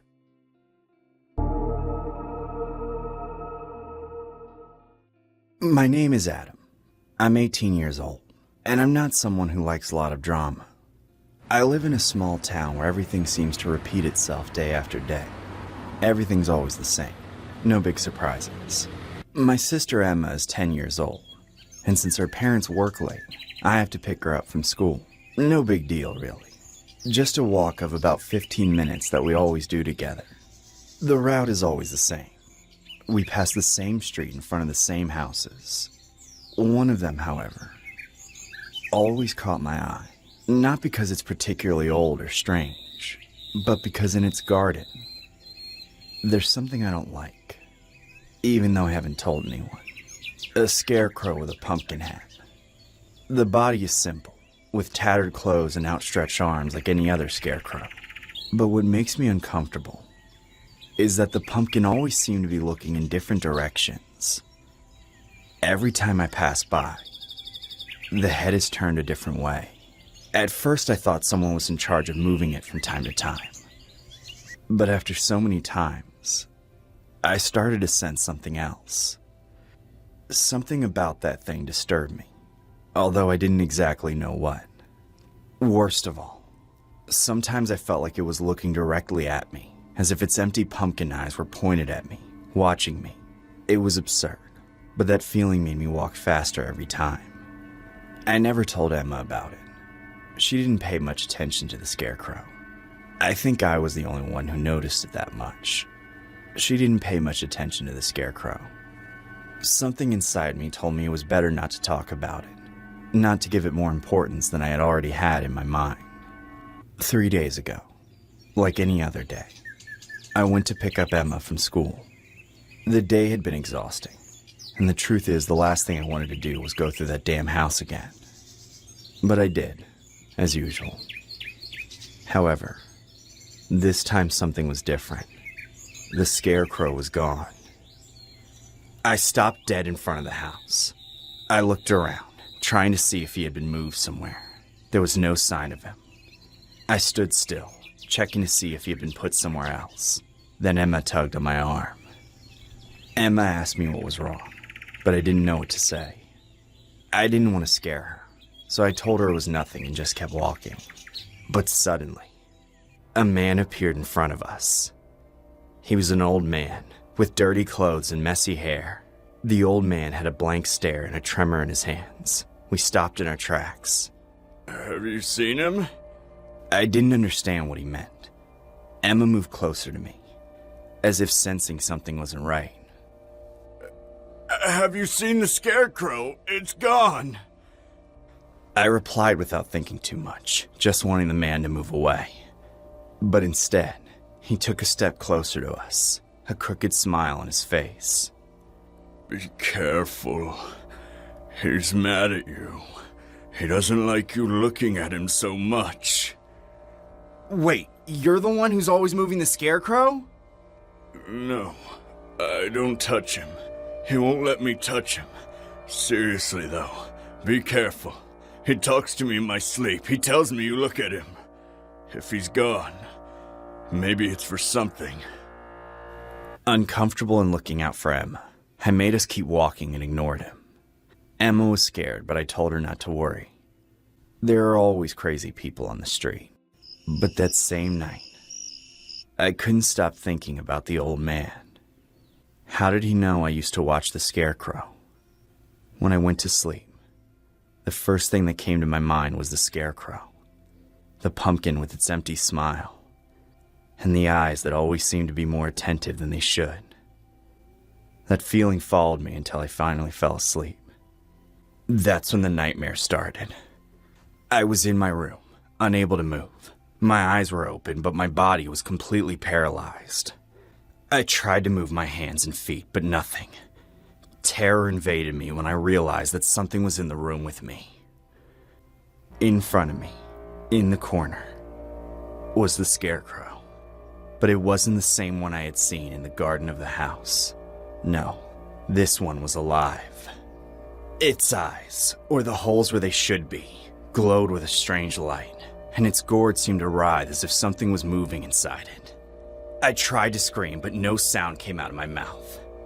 Then, from the holes in the pumpkin, worms began to come out. First one, then hundreds, thousands. They slowly advanced toward me, crawling across the floor, across my bed, and across my body. I felt them crawling into my ears, into my mouth, into my eyes. It was an indescribable horror. I couldn't move. I couldn't scream. I could only feel how those creatures entered my body. And then, I woke up. I woke up drenched in sweat, my heart beating a mile a minute. It took me a moment to realize that it had all been a dream. I staggered to my feet, my head spinning, and went to the kitchen for a glass of water to calm down. When I returned before going back to bed, I looked out the window into the courtyard. What I saw froze me in my tracks. There, in the middle of the garden, was the scarecrow. My first impulse was to go out. I wanted to see it up close, to confirm that it wasn't another nightmare. I took courage and opened the door, walking towards the pumpkin that was perfectly placed at the top. I looked at it closely. The smile was still there, empty and crooked, but there was nothing strange about it. No worms, no light, just a pumpkin, motionless. But when I turned around to go back, I felt a pressure on the back of my head. Something was squeezing my skull hard. I fell to my knees, screaming in pain. The pressure was increasing. It felt like my head was going to explode. The bones began to crunch and the pain became unbearable. The scarecrow was squeezing me. It was moving as if it were a person. I could feel my skull cracking into 1,000 pieces. My eyes were popping out. I could only see red. The blood coming out of my eye sockets had blurred all my vision. And then, suddenly, I woke up again. My breathing was agitated, my body trembling. I had fallen asleep again. Or maybe I had never woken up in the first place. I had no idea what had happened. I looked at the clock. It was early morning, but I couldn't go back to sleep. I got up again, this time more calmly, trying to convince myself that everything that was happening wasn't real, that they were just dreams provoked by the old man and his words. I went to the courtyard again, looking for some sign of what I had seen before. But there was nothing. The scarecrow was gone. I returned to my room, calmer, though still with an uneasy feeling. But as I entered, I fell to the floor in surprise. I pinched myself to see if it was a dream. But no, I was awake. On my bed rested a pumpkin, identical to the one on the scarecrow.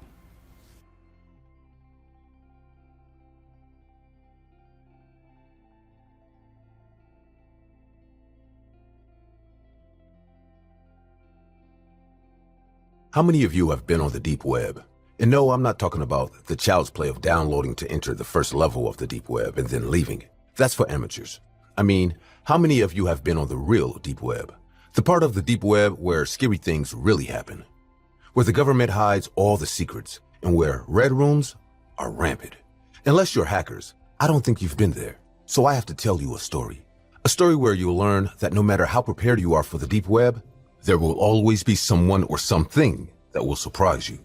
I still remember everything as if it was yesterday. The date was February 14th, 2022.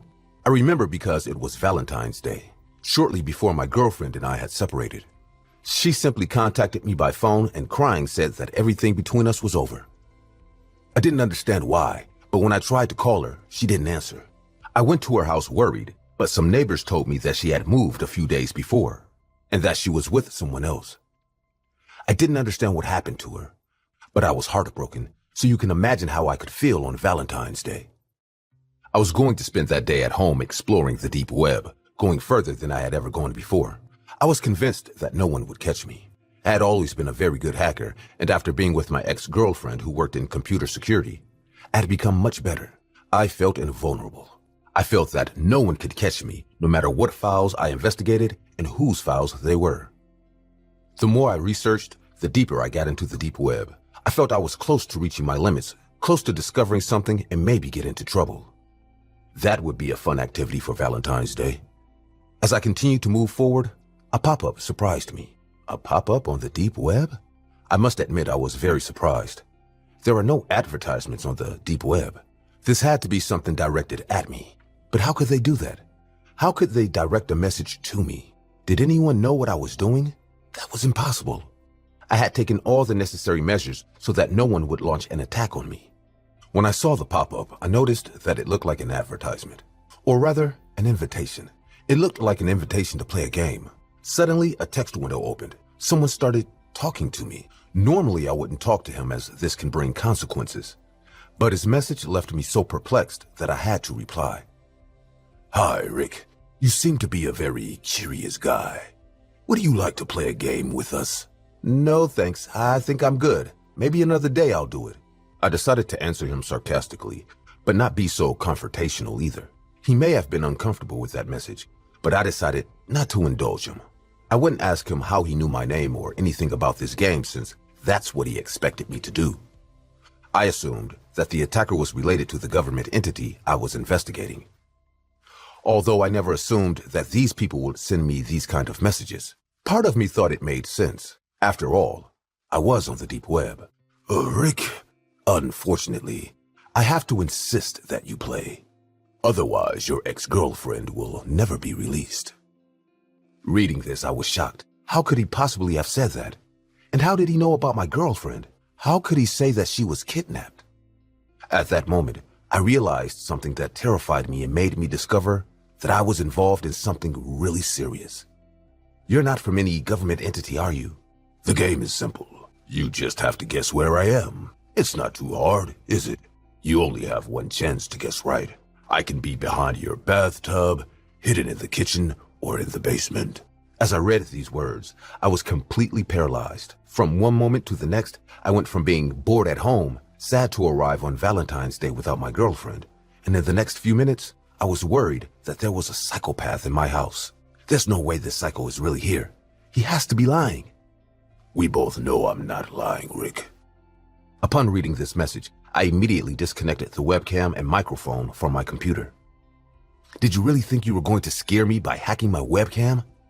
Who says I hacked your webcam? Don't you understand that I'm in your house? If you don't give me an answer in the next 3 minutes, I will kill your girlfriend. Reading that message, I was completely perplexed. There was no way. How could he hear me if I disconnected my webcam? Unless he had microphones installed in the house. That means that he could be in my house. 2 minutes and 30 seconds.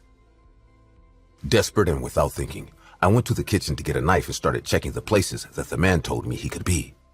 I knew it was a very bad idea. I knew I could die for this, but the fact that he told me that my girlfriend was trapped and kidnapped made me make a quick decision without thinking. I had to search as soon as possible. I quickly checked the kitchen with a knife in hand, but there was no one there. There was no place to hide in the kitchen either. Clearly the man wanted me to quickly discard this place. The next place was the bathroom. I quickly opened the bathroom doors and turned on the light. No one was there. At that moment, something caught my attention. The bathroom curtain was closed. I always leave it open. Terrified, I approached slowly with the knife. I didn't have the energy to do it. I felt like I was going to cry and drop the knife and run at any moment. But I didn't. I had to do it.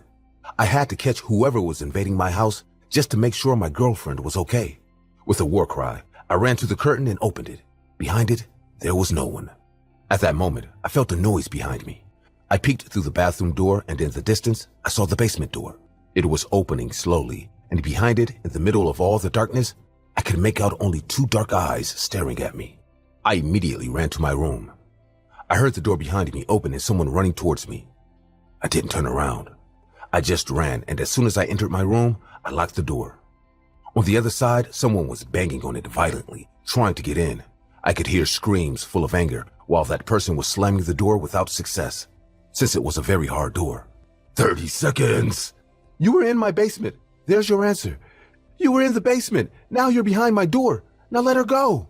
Suddenly, the door started banging louder and louder. I thought they wouldn't be able to break it, but at that moment, I realized that it would surely be destroyed in a matter of seconds.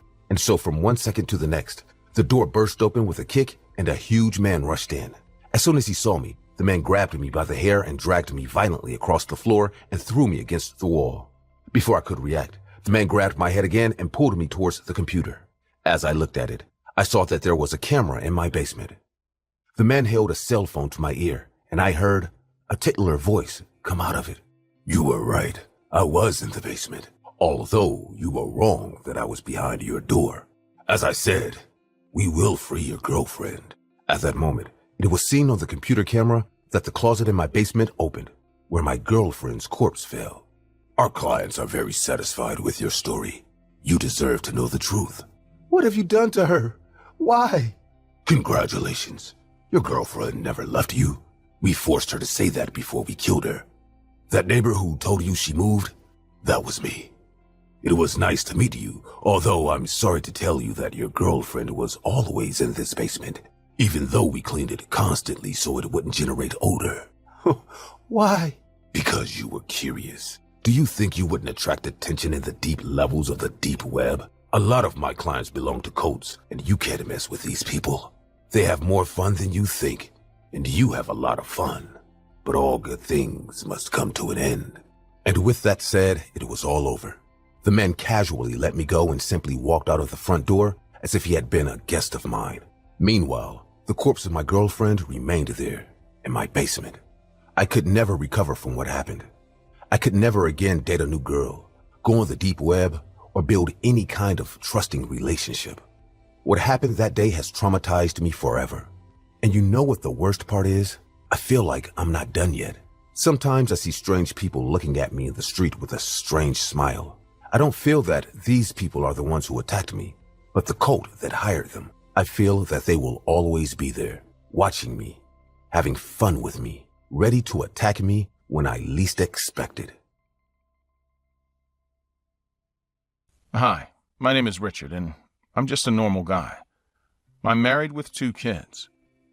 Today my kids are pretty mad at me. They both had a field trip, and I didn't let either of them go. All their friends were going, and I still decided not to let them go. They may not have understood why, but my wife did. And now you'll understand why I didn't let them go. Several years ago, when I was still in high school, we had a field trip that turned out to be the scariest experience of my life. It was a sunny fall day, the kind of day when you don't expect anything to go wrong.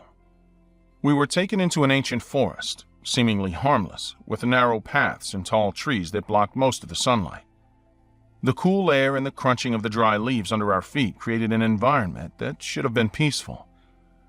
But, as is often the case, appearances can be deceiving. At the beginning, the trip was completely normal. We knew the tour guide, Mr. Ford, so my parents trusted him to take us on the trip. Once we got there, the school bus pulled into the forest, and Mr. Ford went to run some errands at the ranger's cabin. That's when the weirdness started to happen. After a few minutes of just standing around doing nothing, the tour guide came back, but this was not Mr. Ford. The tour guide was an older man with a cold and distant look on his face. He seemed very demanding and professional, though not very good with children. Listen, guys, Mr. Ford's not feeling well, so he asked me to be his replacement. You can call me Mr. Ashford. I was a guide for a long time, and even though I don't work with kids from your school, everyone here knows me. What happened to Mr. Ford? Health issues. Nothing any of you would be interested in. Now I need you kids to listen to one more thing. We will continue with the trip, as long as you listen to everything I tell you to do. Understood? With that said, the trip continued. Mr. Ashford took us deeper into the forest than we had originally planned. As we moved on, I noticed that the atmosphere was getting thicker, and the feeling of being watched came over me. I tried to ignore it, thinking it was just my imagination, but something in the air wasn't right. As we moved deeper into the forest, I noticed that some of my classmates seemed uneasy, as if they felt the same way I did. Ignoring the uncomfortable feeling, the guide led us to a more secluded area, away from other groups exploring the same area. It was then that I saw him for the first time. Among the trees, a lone man dressed in rags with disheveled hair was just staring at us. His gaze was intense, almost predatory. When the guide saw him, he simply greeted him as if he were an old friend and walked on, ignoring the puzzled looks of the students. We continued our march, but the discomfort persisted. We felt his eyes on us. He didn't look like a simple lost hiker or a friend of Mr. Ashford's, but since he knew him, we all trusted him blindly. As we moved on, the guide led us to a clearing in the forest where we decided to take a break. We sat on fallen logs while he told us about the history of the place.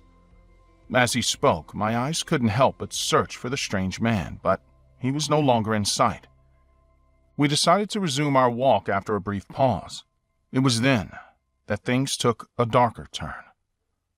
As we walked, the guide became increasingly incoherent in his explanations, as if he was losing his mind. He would laugh to himself and make jokes that were totally out of place and made no sense. It was as if he was someone else. Suddenly, the guide stopped and gave us a very strange order. Well, guys, from now on, you'll have to look for the focal point. What's that? Ha! You guys look for something out of the ordinary in the forest without going too far. Sooner or later, everyone will find it. No one understood what he meant, but we obeyed. That's when strange things started to happen. My classmates began to disappear one by one. Muffled screams echoed through the forest, but when we tried to locate the source, we found nothing but shadows in the trees. When there were only a few of us left, I finally saw the man in rags again. He materialized out of the underbrush with a sadistic smile that chilled my blood. The man had an axe in his hands and was slowly approaching us.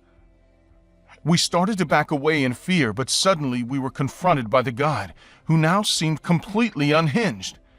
They both looked at us with merciless eyes, enjoying the palpable fear that was in the air. We tried to flee, but we were surrounded. It was then that I understood what was happening. These two men were together. Everything the guide had told us so far was a lie, an elaborate lie to get us safely off the trail. Suddenly, the two men rushed towards us, grabbing a teenager each. Some of us wanted to fight, but we were no more than 15 years old, and no one dared to stand up to them.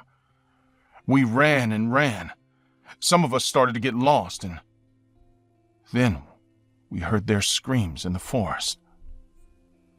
They chased us through the forest faster and faster, with unhinged laughter echoing all around us. My lungs burned, my legs trembled, but I couldn't stop running. The forest seemed endless, as if we were trapped in a hellish maze.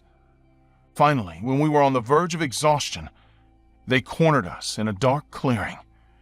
They surrounded us, laughing with blood-chilling malevolence. The nightmare reached its climax when the guide, with crazed eyes, began to talk about rituals and sacrifices.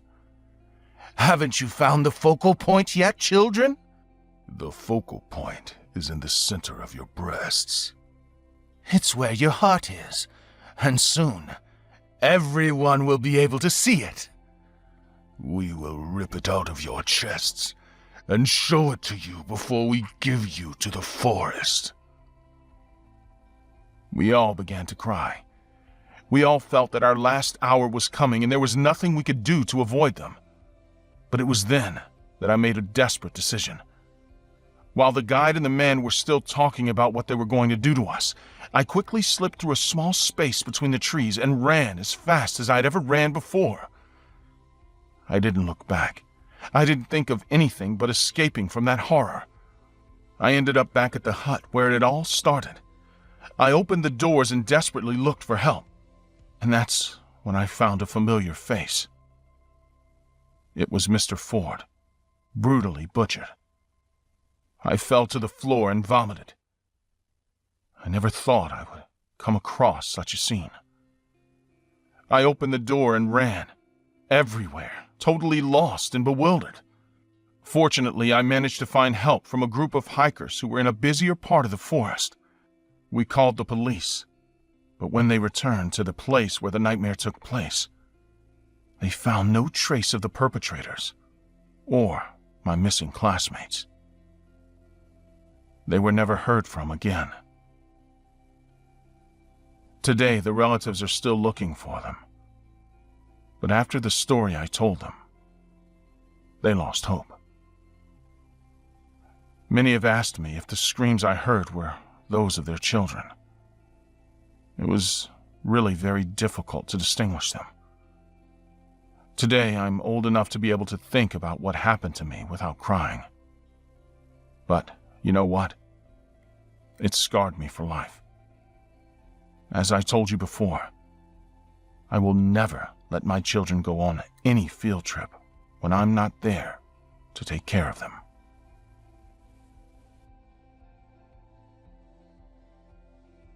Hey, my name is Carson, and I'll tell you a story of how a stalker almost ruined my life. A short time ago, I installed one of those security cameras that activate every time someone rings the doorbell or approaches the door. The idea was simple, a deterrent to potential burglars or stalkers. However, nothing could stop whoever was harassing me during that time. It was a night like any other. I was home alone, engrossed in the monotony of watching TV, when I received the first notification from the camera app. At first, I thought it was just a glitch, maybe some shadow or movement caused by the wind. But the second notification made me look up from the screen. On the small screen of my phone, I saw a man standing in my doorway. His face was hidden by a hood, but his posture denoted a kind of tension. He wasn't carrying any bags or packages. He was just standing there as if waiting for something. I froze for a moment, wondering who it could be and what he might want at this time of night. I decided not to open the door and instead activated the intercom to ask him what he needed. However, all I got was an ominous silence. The figure stood motionless for a few minutes, and then, as if it had received some invisible signal, it turned and walked away. It was strange, but I thought maybe it was just a lost neighbor or someone who had taken a wrong turn. I closed the app and went back to my business, trying to forget about the strange visit. But the peace didn't last long. After a few hours, the bell rang again. This time, I was more prepared. I looked at the screen, and again, the same man was there. With his hood still covering his face, he seemed to be looking directly into the camera. I couldn't help but feel a shiver run down my spine. I opted to ignore the situation and not interact with him. But what happened next made me reconsider my decision. The figure raised his hand and slammed the door several times loudly. The sound echoed through the house, and its persistence filled me with discomfort. Getting no response, he finally withdrew again. A few days passed, and the nightly visits became an unsettling routine. Although I tried not to show it, the constant pressure began to get to me. The nights became tense, and the ringing of the bell became a kind of psychological torture. I decided to report the incident to the police, but what would they do? Without clear evidence of a threat, they couldn't do much. They suggested increasing security in the house and being vigilant, so I installed brighter lights and reinforced the locks. But the figure kept coming. The police told me they would go around the neighborhood, but I looked out at night and hardly saw them. I couldn't blame them either. This man had been stalking me for weeks. Surely the police officers would have better things to do than watch a house for weeks waiting for a stalker to decide to strike when they didn't even know if he was going to. Hell, even I didn't know if he was going to do it. Maybe I was making too much trouble for something minuscule. Or at least, that's what I thought before the night when it all happened. That night started like any other. This time, I was more attentive than ever to the appearance of that man. I was going to catch him on camera, either on the doorbell camera or on my cell phone. I didn't have to wait long after bedtime before the door started to rattle. Someone was banging on it. I ran to the front door while calling the police. As soon as I told them what was happening, I disobeyed their advice to hide in my room and wait for them to come and go to the front door. I knew the police would not arrive in time. Somehow, I had to get a picture of them. Once I was at the door, I looked through the keyhole and set up my camera. But I was shocked. There was no one there. The stalker always takes much longer to leave, usually a long time knocking on my door. Maybe he saw a policeman or a neighbor and left. Whatever the case, he had escaped me again. I went back to my room to wait for the police, but suddenly, something surprised me. What was that noise? Without thinking if I was making the right decision, I quickly ran to the source of the noise. It was coming from the dining room. Once I arrived, the whole dining room was full of glass. I looked around the glass and saw something else. A brick. Someone had thrown it, and I knew who. As if manifesting my thoughts, my stalker entered my house through the window. Once he entered the window, he simply stood there looking at me. At his gaze, I slowly approached the door, but it was obviously locked, and the key was upstairs. The man began to approach slowly. For the first time, I saw his face. It was completely ruined. It was as if a big fire had ruined it for many years. His eyes were full of veins and were almost red, showing me that a lot of blood had accumulated in them. Was this man sick?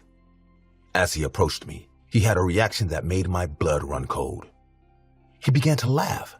He began to laugh like a maniac in a way I had never seen anyone laugh before. While he was laughing, the psychopath was scratching violently all over his body, as if trying to get rid of insects he didn't have. Suddenly, as if it was nothing, he stopped laughing. His look changed again. Now he was completely serious, and from serious, he became furious. As if it was nothing, the stalker screamed at me violently and started running in my direction. I tried to run towards the kitchen to grab a knife, but I couldn't advance even 3 steps as the psychopath was already ahead of me. With excessive brutality, he lunged at me and threw me against the wall. I fell to the floor dizzy, but without giving a break, the man began to kick me brutally on the floor. If you had only seen his face. He was a normal man, but he looked possessed. I had never seen anyone attack another person with such anger and savagery. This man seemed to hate me, even though he had never seen me in his whole life. When I was too tired to fight, the stalker stopped kicking me and stepped on my face with contempt, as if I were a cockroach. As I cried and thought these were my last moments, he just spat at me with contempt, and as he came, he left. My confusion was absolute. Why had the man beaten me up and just walked away? He didn't try to rob me, kidnap me, or do anything to me. He just beat me up and left. In pain, I crawled to the window to see if he was gone, and to my surprise, I was in for something else. The man came out of the window as if waiting for me. He dragged me through the glass and carried me outside, where he kept kicking me on the ground. You shouldn't have moved. Suddenly, we both heard the police sirens in the distance. Bored, the man stopped kicking me and left. When the police saw me lying on the ground in pain, they didn't even try to follow him. Maybe they didn't even know he was nearby. They immediately ran to me and called the ambulance, checking to see if I was alive or if they could do anything to save me. Soon after, I ended up in the hospital. Although there were several recordings of the man, he was never fully identified, so they could not capture him either. As soon as I was released from the hospital, I stayed at a friend's house until I was able to sell the house and move again. I never heard from the man again, and to tell you the truth, I'm more than happy with that. The only thing that makes me feel bad at night is the thought that when he was done with me, he probably went looking for another victim, and maybe that victim wasn't as lucky to survive as I did.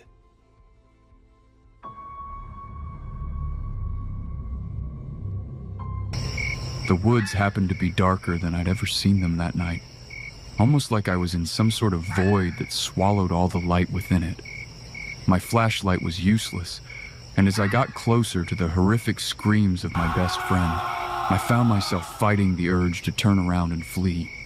Leaving Malcolm behind wasn't a decision I was ready to make, though, but when I came face to face with what was supposed to be my best friend, with wet chunks of skin peeling from its body, it became clear to me that I had fallen for a trick, and whatever had called me here was never Malcolm. Instead, it appeared to be the devil itself. My name is Jonathan Shepard, and in the spring of 2023, I was invited back home to Davidson, North Carolina, for the burial of my friend Malcolm's dad. The memorial was held at their cabin home, and Malcolm, who'd been my childhood best friend, was someone I hadn't seen in months. While I felt things wouldn't be that different, I quickly realized after arrival that the Malcolm I'd known and the person I was meeting today were very different people. Hey man, I'm so sorry for your loss. Malcolm said nothing when I first gave him my condolences. Instead, he remained laser-focused on something in the corner. I followed his gaze and noticed he was staring at Cooper, the family dog they'd had since childhood. I spoke again to get his attention. Malcolm? Huh? Oh, Jonathan. It's good to see you, man. When did you get in? Just this morning. I'm sorry about your dad. Oh, yes, we all are. Once again, his gaze drifted toward the dog, and there was a visible look of disgust on his face. Concerned, I decided to ask, Hey, you keep staring at Cooper. What's up with that? He looked at me confused and replied, Cooper? Your dog? Oh, that thing. Something's wrong with that thing, but no one believes me. Something's wrong with it? What, like it's sick or something? Oh, please, I wish that thing was sick.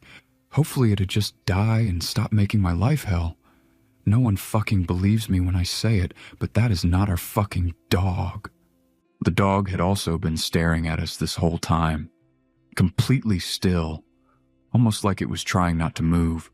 Still, what Malcolm was saying was crazy, and I wondered to myself what else the dog could be. Listen, man, I came back a couple weeks ago from my Iowa trip, 'cause Dad was sick, And when I got here, that thing just went crazy. Wouldn't stop barking and staring at me like it didn't want me to see what it was doing here. Well, it seems fine to me. Yeah, because they had to take it to the vet. But listen, that thing needs to be put down immediately. I could see the genuine concern in Malcolm's eyes. This wasn't the type of thing you'd focus on during your father's burial. But after speaking to his mom and others, they'd said it was something that had consumed him since he got home. For the rest of the day, I began to intentionally look out for the dog. And sure enough, wherever Malcolm was that day, the dog wasn't too far away, staring. Later at night, Malcolm's mom asked if I wanted to go up with her to clear out his dad's bedroom, as she'd been putting it off for a while and was finally ready to get it over with. Once we got to the room a few minutes after getting into the cleaning, Malcolm's mom broke down into tears. After I comforted her and told her I could do it alone, she left, and I continued putting things away. Under the pillow, there was a journal that looked familiar. I remembered Malcolm's dad had a thing for poetry and used to read some of it to me when I was younger, so I sat for a moment and began flipping through the pages. What caught my attention was that as I neared the end of the book, I noticed a change from poetry to what seemed like day-to-day entries in the journal. Malcolm's dad seemed concerned about something in his home. He claimed the thing was deceptive, and although he was a sick old man, he was certain it wasn't who it said it was. As I read it, I couldn't help but notice how similar his words seemed to Malcolm's earlier that day. The last entry in the journal stood out to me the most, however, and as I read it, I felt a sudden chill run down my spine. My time on this earth is coming to an end, and for the life I've lived, I am content. However, a part of me fears for my family and those in my home. The devil that wears the face of my beloved is not who it says it is. If anyone would know, it would be me. I have tried to warn them, but I am not strong enough to convince anyone. I pray the evil leaves my home after I'm gone, and that the Lord protects my family when I will no longer be able to. As soon as I finished reading, a gut-wrenching scream tore through the silence and startled me. Shortly after, while clearly in pain, the person screamed, "Help, help me, please." I recognized Malcolm's voice almost immediately and hurried down the stairs to the rest of his family. All the guests had already left by that time, but I was worried by the fact that I couldn't find Malcolm's mom or anyone else in the house. "Help, please, anyone." The screams seemed to be getting louder. This time it sounded like his mother, and my hands trembled in fear. I wondered what the hell was happening, and the words of Malcolm's dad continued to run through my mind. Could this be what he was talking about? Still, I realized there was no time to ponder as I needed to help Malcolm and his mother. So I called the cops, gave them our location, and followed the voice out into the heart of the woods. The darkness swallowed all the light, and my flashlight only seemed to be able to show what was directly in front of me. As I walked deeper, the raw, piercing screams got louder and alternated between Malcolm's and his mother's, both pleading for help. After every scream was dead silence. No wind, no insects, no leaves. Only my footsteps could be heard along with the screams, and I knew that when nature was silent, it was a sign to turn and run. I couldn't bring myself to abandon them, however, so despite how much I trembled, I rushed forward, my heart racing, determined to get to them and help. As I moved through the woods, I could feel the screams getting closer and closer until I got to a clearing. Out of the corner of my eye, I saw it and immediately stopped in my tracks. My heart sank, and my throat began to close up as the realization that I would probably die slowly dawned on me. Sitting in the center, hunched over, was Malcolm, or at least what wore his face. Wet chunks of skin lay on the ground around him and continued to fall off his body, revealing raw muscle and bone underneath. A foul stench of rot and something ancient filled the air, and I fought the urge to throw up from how disgusting it smelled. And its eyes, Malcolm's eyes, locked onto mine as it spoke. "Jonathan," it said in Malcolm's voice. Then it spoke again, this time in his mother's voice. "You came." The creature began to laugh in a deep, heavy tone that shook the ground underneath us. This wasn't Malcolm. It had never been Malcolm. This was the thing his father had warned about, the devil wearing familiar skin. You people are all so similar, all so gullible. You all can never resist the urge to help your loved ones in danger. That connection is what killed Malcolm when I first took his skin back in Iowa. That's what killed his pathetic mother earlier this night, and that's what is about to kill you, Jonathan. I fell back in horror as the creature approached. More skin fell from its flesh, and it continued to laugh in different voices, almost like it was taunting me. Then, out of nowhere, Cooper burst through the trees and lunged at the creature. "You disgusting little mutt!" The creature struggled to peel Cooper off it, and while I'd hoped the outcome could have been different, I knew I only had a few seconds before Cooper was dead, and I would be next. So I ran. I turned and ran through the woods toward the distant sirens and red and blue lights. Then, once I got to the police, I began to mumble my words. I knew how crazy I was about to sound to anyone who heard the story. I knew they'd never believe me. No one would. But they had to know. Everyone had to know what had happened. So I spoke. "Help me. Help me. There's a skinwalker in the woods." My name is Ethan.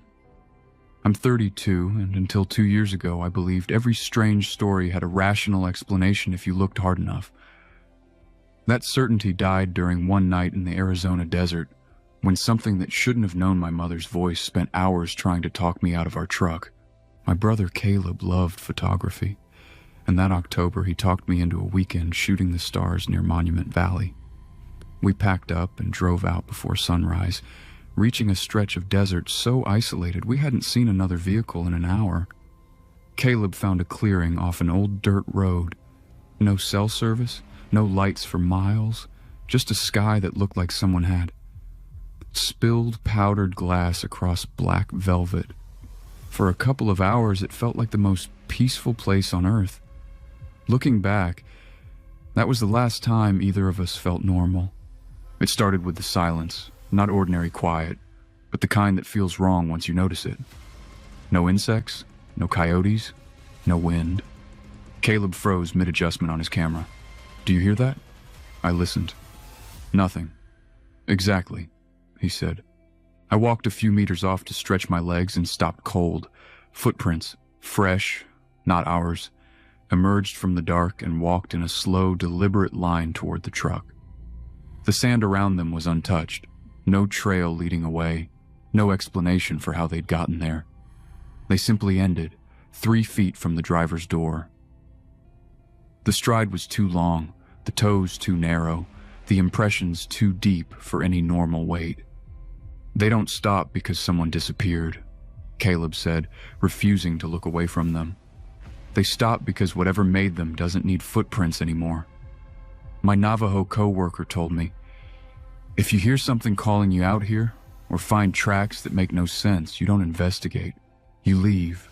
Then a whistle drifted across the dark behind us.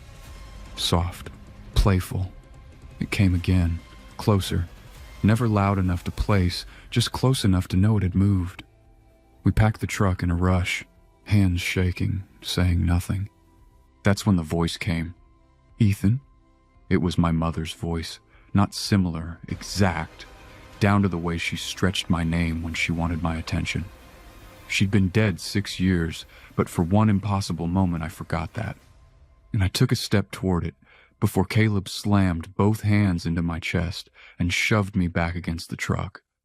"Your mom never called you sweetheart," he said, and my blood went cold. She hadn't. She only ever called me Bug. The voice had copied everything except the one detail that mattered, and somewhere in the dark, something laughed, a sound like someone remembering how laughter worked after years of forgetting it. Caleb threw the last camera in and we peeled out down the dirt road. In the side mirror, something kept pace with the truck, not running, just gliding through the brush at 50 miles an hour without ever falling behind. Then my phone buzzed. No signal, no bars, and a missed call from Mom, a number disconnected since her funeral. It rang again. When it stopped, a voicemail appeared out of nowhere. I played it. Static, breathing, and then her voice, quiet and patient. "I can see you now. Something slammed into the side of the truck and sent us skidding to a stop near a ravine. Then came the scraping. Not claws, not nails. Something harder, like bone dragging across the metal, moving deliberately from the front bumper to the back. It stopped beside my window. I turned my head slowly. There was no face in the glass, only my own reflection, until it smiled, wider than my mouth had ever moved, wider than a mouth should move at all. Then it lifted one finger on the other side of the glass and tapped once, asking to be let in. It stepped sideways, out of the reflection entirely, and a shape unfolded from the dark just beyond the window. Impossibly tall, impossibly thin. "Don't look at its face," Caleb whispered, eyes locked on the road, "because that's how it learns." The radio crackled to life on its own. My own voice came out of the speakers, perfectly copied. "Caleb, open the door. It's safe now." Then it laughed, because it knew we'd recognized it. Caleb ripped the radio out by the wires. The laughter didn't stop. It just moved outside, circling us. Then the truck dipped under a weight that climbed onto the roof. Footsteps slow and curious, each one followed by a faint, wrong-angled clicking, like joints bending the way they shouldn't. Then silence. Ahead in the road stood a coyote. Too thin, standing too straight, its eyes reflecting no light at all. It opened its mouth and spoke in Caleb's voice, "Ethan." Then its front legs bent backward with a series of sickening cracks, and it rose onto two legs, taller than the truck, arms hanging past its knees, head tilted at an angle no neck should allow. It smiled and started walking toward us, unhurried, certain, like something that had never lost anything it wanted to catch. Caleb floored it. The figure didn't move. We drove straight through where it stood, and the headlights passed through empty air. Nothing there. Nothing behind us either, just empty desert and a cloud of dust. Then Caleb whispered, "Don't look in the mirror." I looked anyway. Sitting in the back seat, where thousands of dollars of camera gear had been stacked seconds earlier, was a silhouette, hands folded neatly in its lap, face hidden in shadow. It leaned forward, close enough that I felt warm breath on the back of my neck, and whispered in my own voice, "You finally looked." The truck swerved around oncoming headlights, and when I looked back, the seat was empty. Our gear was exactly where we'd left it. We didn't speak again until we reached a gas station, bright and ordinary and full of people who had never looked more comforting. Caleb went straight for the restroom. The cashier looked at me strangely. "You boys camping out there?" I nodded. He hesitated. "Then who's the third person?" I froze. "The tall one," he said, pointing at our truck, "standing in the bed of your pickup." I spun around. The truck was empty. When I turned back, his face had gone from confused to something closer to afraid. "Never mind," he said quietly. "I guess I was mistaken." We never spoke about that night again. Caleb sold his camera equipment within a week and moved across the country 6 months later without explaining why. I wish I could tell you it ended there. 3 nights ago, I woke up at exactly 2:17 a.m. to a single knock on my apartment door. No one was in the peephole. I stood there with my hand on the deadbolt while one voice begged me not to open it, and another, just as familiar, laughed softly and told me it was safe. Same breathing, same pauses, same fear. By sunrise, the hallway was empty, no footprints, no footage, and Caleb swore he'd been asleep in another state the whole night. Sometimes, just after midnight, I still hear a single knock. I never answer it, because if something can learn the voices of the people you love, how do you know you haven't already let it in? How much do you know about skinwalkers? If you think they didn't exist, I must admit that I used to believe the same as you. But even if you think I'm crazy, I'll tell you that they are very real. And now, I will tell you when I saw one. That afternoon, I woke up 10 minutes before the alarm clock went off. The room was completely silent. My wife was away on a business trip and the house felt emptier than usual. I stretched out on the bed and struggled up, feeling the weight of the prosthesis on my right leg. It had been an accident at work, and although at first I liked the idea of not working, then I remembered that I couldn't do anything on crutches. The dog, Max, slept at the foot of the bed as usual, but something had made him nervous. He was growling a lot more than usual. At first, I thought he was just dreaming, but then he jumped up and ran out the basement door, barking. "What the hell is wrong with you?" Max's barking grew louder with each passing second. His claws scraped the wood as he tried to open it. There was nothing in the basement. Still, something made my dog, who usually didn't get upset over anything, react that way. I carefully climbed down and Max kept at my side, growling low. When I got to the basement, I turned on the light and looked around. Old boxes, tools, and forgotten furniture were still in place, but there was nothing out of the ordinary. "Max, there's nothing here." The dog was still restless, sniffing the air with bristling fur. I reached over and petted him to calm him down. Finally, he stopped growling, although he didn't relax completely. I decided he was paranoid for nothing. Maybe he had heard something on the street and had overreacted. I shrugged and went upstairs again, just as the alarm clock in my room began to go off. It was time to pick up my daughter from school. I trudged the 2 blocks to my daughter's school. Using crutches to get around was a bloody nightmare, especially in the summer heat. Still, I didn't complain. There was no time for regrets when I had a child depending on me. Dad, can I play with Max when we get home? Of course, honey, but don't bother him too much. Something about the way Max had reacted earlier still bothered me, but I didn't want to worry her. When we got home, Max greeted us at the door, but something about him wasn't right. He didn't bark or jump as usual. Instead, he stood still, staring at us, almost as if he was studying every move we made. His gaze was fixed and penetrating, so much so that for a moment I thought he was behaving like a stranger. My daughter, however, didn't seem to notice. Come on, Max, let's go. I stood in the hallway, watching the dog. Max didn't move an inch, his eyes still locked on me, as if he was waiting for something. I thought to myself that he was being ridiculous. Surely he wanted me to give him more food, and he must have thought I was mad about what happened in the basement, and this was his way of asking for forgiveness. After a few hours, I started to worry about Max. Every time I moved or made a noise, I could feel his eyes on me, as if he was watching me. Eventually, I decided to ignore him and focused on making dinner.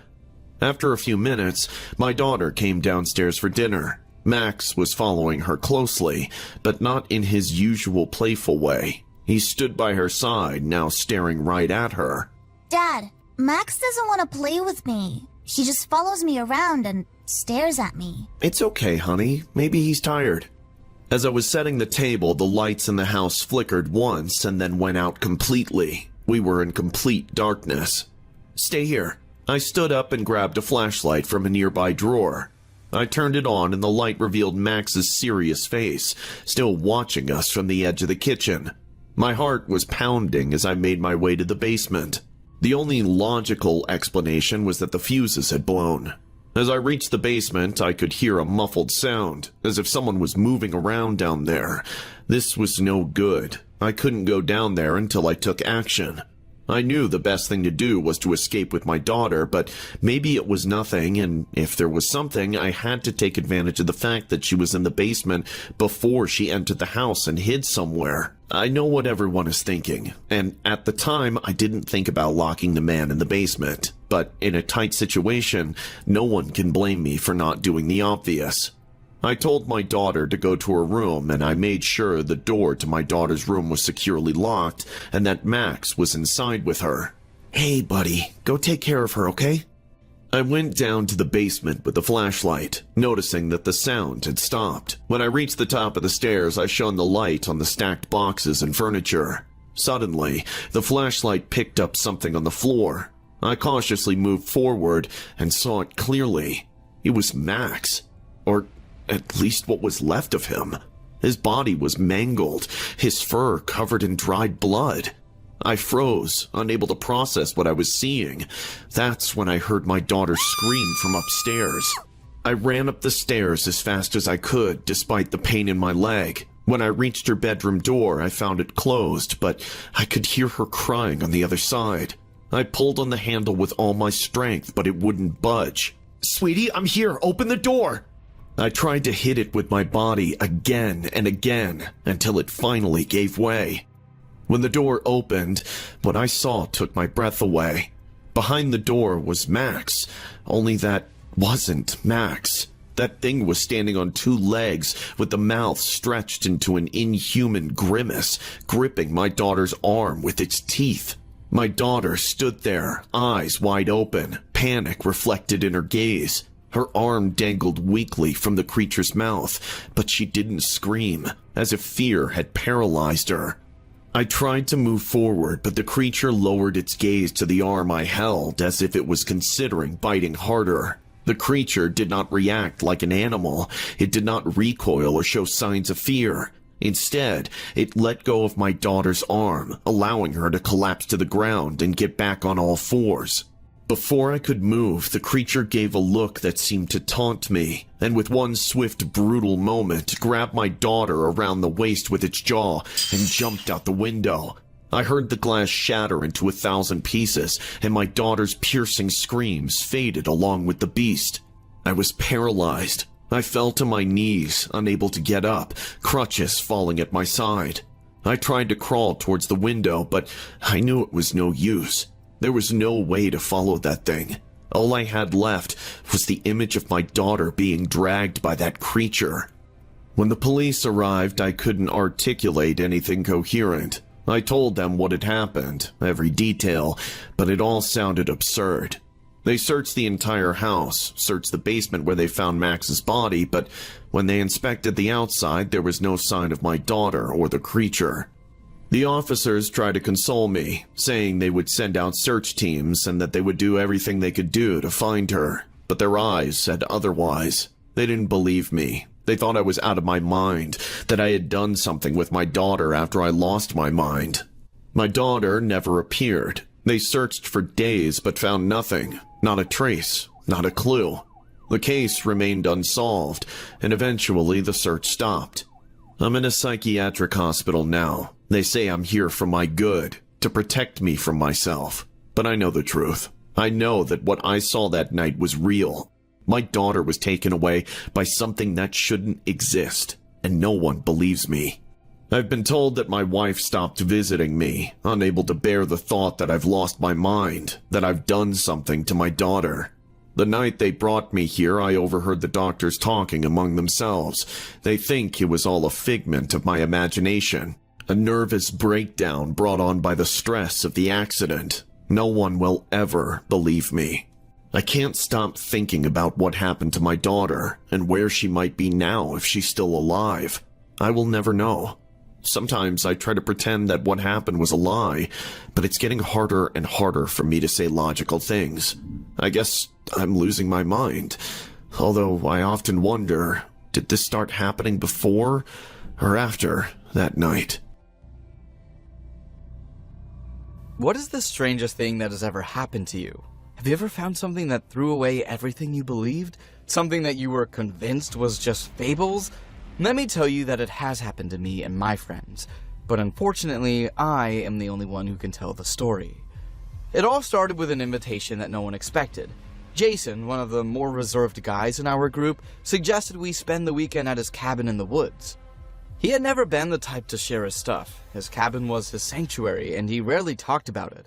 So we were all surprised when he proposed the plan. At first, we thought maybe he just wanted to unwind a bit, get away from the city, and take the opportunity to relax with friends. But there was something a bit odd about his attitude. Jason had always been a bit of a control freak, worried about someone breaking something or messing up his place. This time, however, he was strangely relaxed, almost excited about the idea of us all going. His change in attitude did not go unnoticed, but no one said anything. After all, maybe this was a unique opportunity we could never have again. So we agreed, and the plan stood. The trip was uneventful. We drove for a few hours until we reached the place. The cabin was in the middle of nowhere and was surrounded by a dense forest that we didn't know how far it extended. As soon as we arrived, Jason insisted that we explore the forest, but we were all tired from the trip. We told him we'd better do it the next day. He seemed a bit disappointed, which caught our attention even more. He was never one of those adventurous people who liked to get out of the house. Although at the time we were surprised for the best, maybe Jason wasn't as boring as we thought. We settled in, prepared some food, and started drinking. Laughter and stories took over the night, but there was something about Jason that got on my nerves. Every time I met his eyes, I felt like he was watching me in a strange way, like he was analyzing me. It was unsettling, but I laughed it off. Jason just laughed but continued to stare when I didn't see him. We stayed in the cabin even though Jason kept suggesting we go out into the woods. I could tell he wasn't happy with our decision to stay inside. Soon after, we all went to bed. We would have all the next morning to explore, although I wouldn't sleep that night. I woke up in the middle of the night with a strange feeling, as if someone was watching me. And there he was, Jason in his bed, staring at me from across the room. His eyes seemed to glow in the dark as if reflecting the little light that came through the window. He didn't blink, didn't move a muscle. He just looked at me. I wanted to ask him what he was doing, but I felt strangely intimidated by my friend I had known since I was a kid. I looked down, trying to ignore him, and leaned back. I didn't want to appear paranoid. Maybe I was overreacting, or maybe Jason had had too much to drink. The next day, I woke up again to the screams of my friends. It was 4 a.m. I felt a momentary relief that Jason wasn't looking at me this time. However, when I went out to the dining room, I found my friends upset. One of them, Mark, was pale and shaking. "Hey man, are you okay?" "We couldn't find Jason or Tommy." It was at that moment that they told me everything. A few minutes before, one of them woke up to a noise and noticed that our friends were not there. We waited for them for a while, but they didn't come back. We looked all over the cabin. Their things were still there, which made everything stranger. If they had gone for a walk, why didn't they call?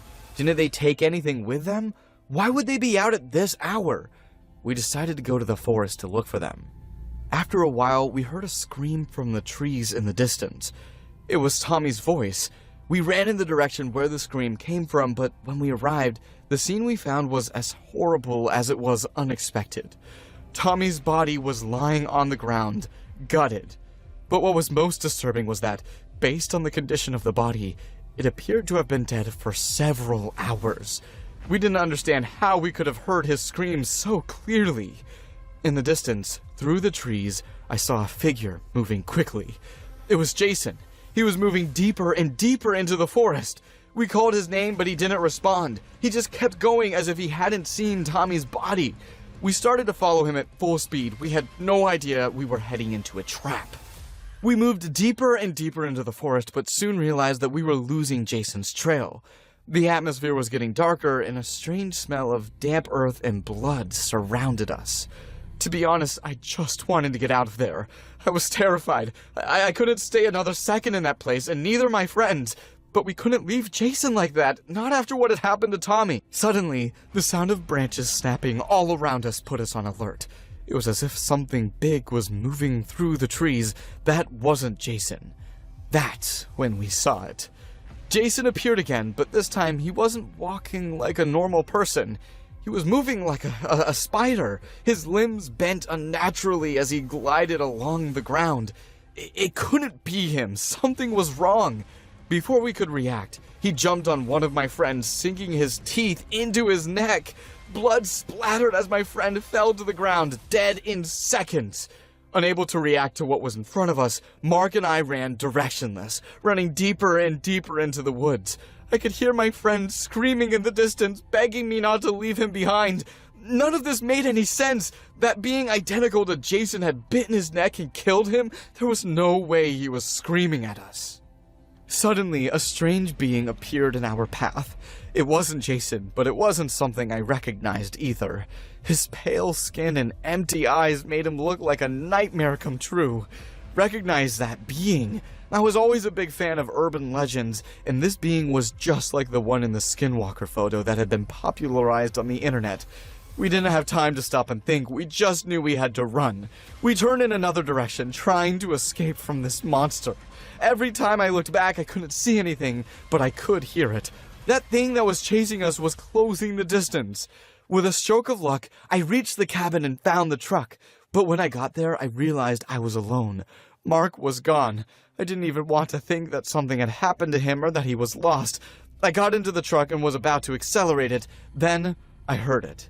It was Mark's voice, and it was coming from the woods. He was yelling at me in desperation, asking me to wait for him, not to leave without him, that he was being chased. At that moment, I had to make a decision. These beings were imitating the voices of my friends, but what if this was Mark? I couldn't make a decision. If I was wrong, my friend would die.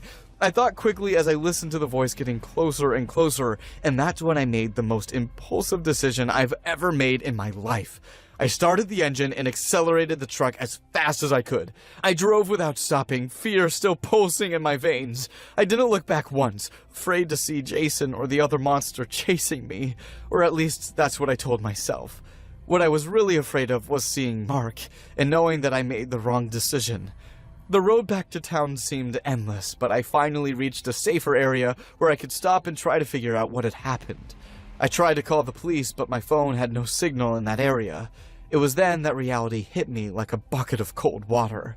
I had left my friends behind, with no idea what had happened to them. Guilt and fear hit me hard, but I knew I couldn't go back. What I had seen in the forest was not of this world, and I could not face it again. I had already escaped. Why would I go back? To die like them? I survived, and that's a lot more than what had to have happened.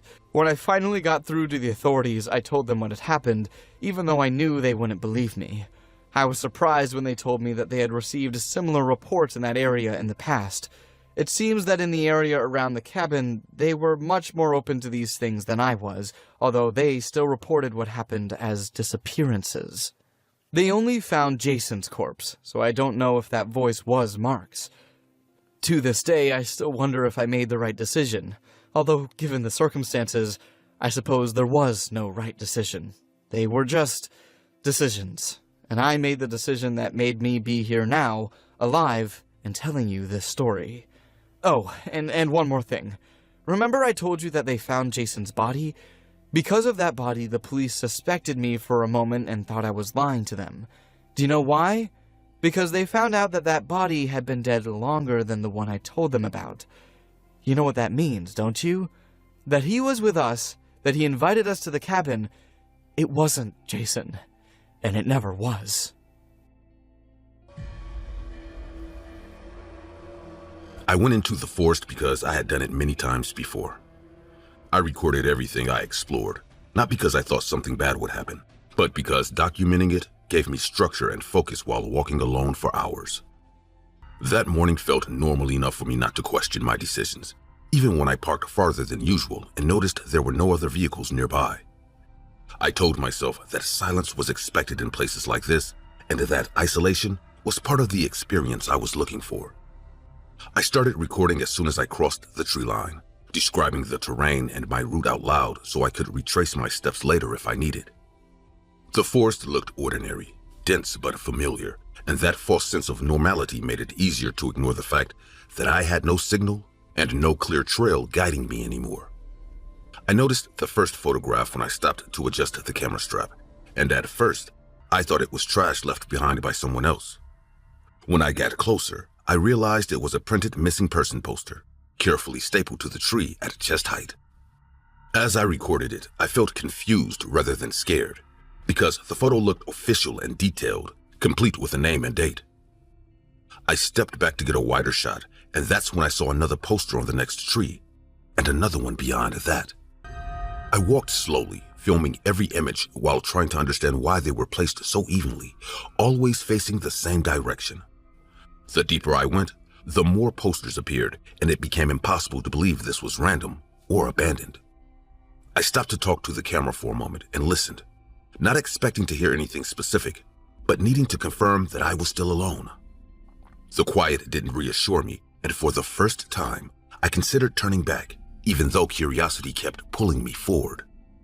Before moving forward, I stood still and tried to calm my breathing, telling myself that panicking without proof would only make things worse. I checked my battery, adjusted the camera, and convinced myself to document a bit more before leaving. The posters started forming patterns, and that realization made my stomach tighten in a way I couldn't ignore anymore. They weren't just nailed to trees randomly. They were marking paths, intersections, and clearings that were invisible unless you followed the images. As I slowly rotated in place, filming the surrounding trees, I heard footsteps that didn't match my own movement. They were steady and synchronized, which made it impossible to dismiss them as animals or falling branches. When I spotted the group moving through the trees, my chest tightened and my legs felt unsteady, because there was something deeply wrong about how coordinated they were. Their shaved heads caught the light, and none of them spoke or reacted to my presence. I backed away carefully, trying not to draw attention, but the ground beneath me collapsed suddenly and yanked me upward with violent force. The trap snapped around my ankle and hoisted me into the air, slamming my body hard enough to knock the breath out of me. Hanging upside down, I shouted until my throat burned, watching the group drift away without urgency, as if they already knew I wasn't going anywhere. The pain in my leg grew sharper with every movement, and the realization that no one was coming settled in slowly and heavily. Hours passed as I remained suspended, fighting cramps, exhaustion, and fear that kept escalating as daylight disappeared.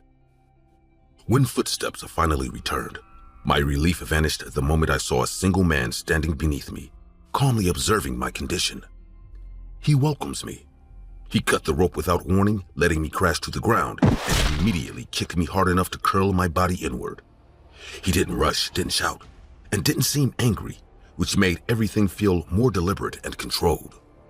Before moving me, he waited in silence, scanning the trees as if listening for signals I couldn't hear. That pause made it clear that this wasn't improvisation, but routine, and that realization made my chest tighten with real fear. He dragged me through dense brush until we reached a truck hidden beneath branches and leaves, and tied my hands with practiced precision. Every bump during the drive sent pain through my body, and I couldn't tell how far we traveled or in which direction. The house appeared suddenly between trees, isolated and deliberately placed far from any road. Inside, everything was clean and stripped of personality, with a single chair fixed to the floor and restraints already attached.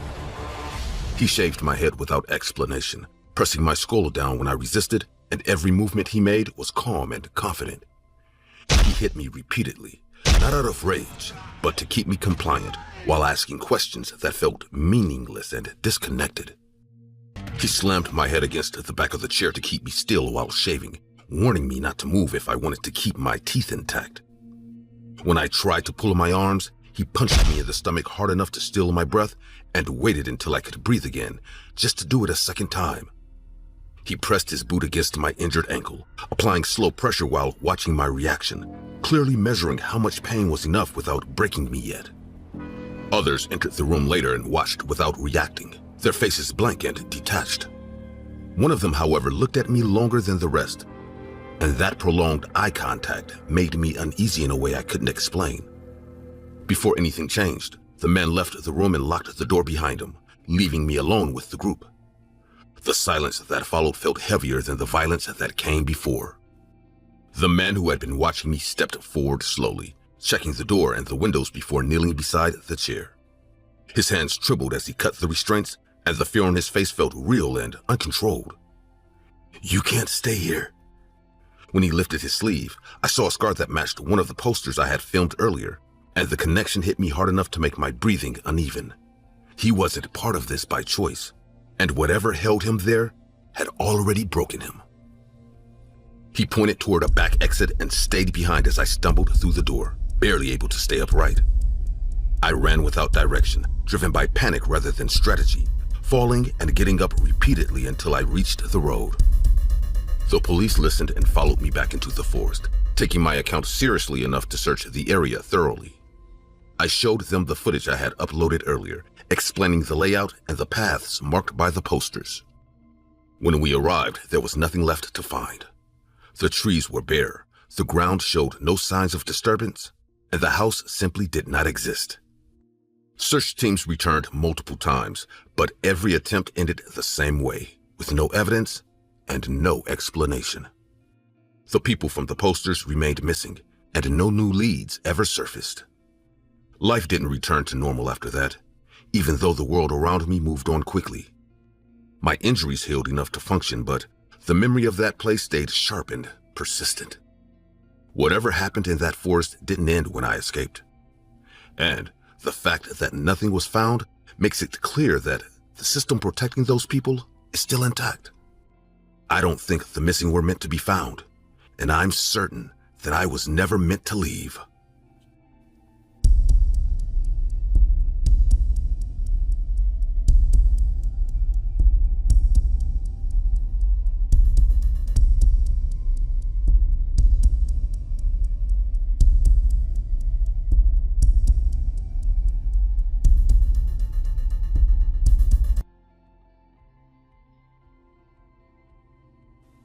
People think the last subway is quiet, but it's abandoned, not quiet. That's a big difference. That night I was coming back from work, just wanting to get home.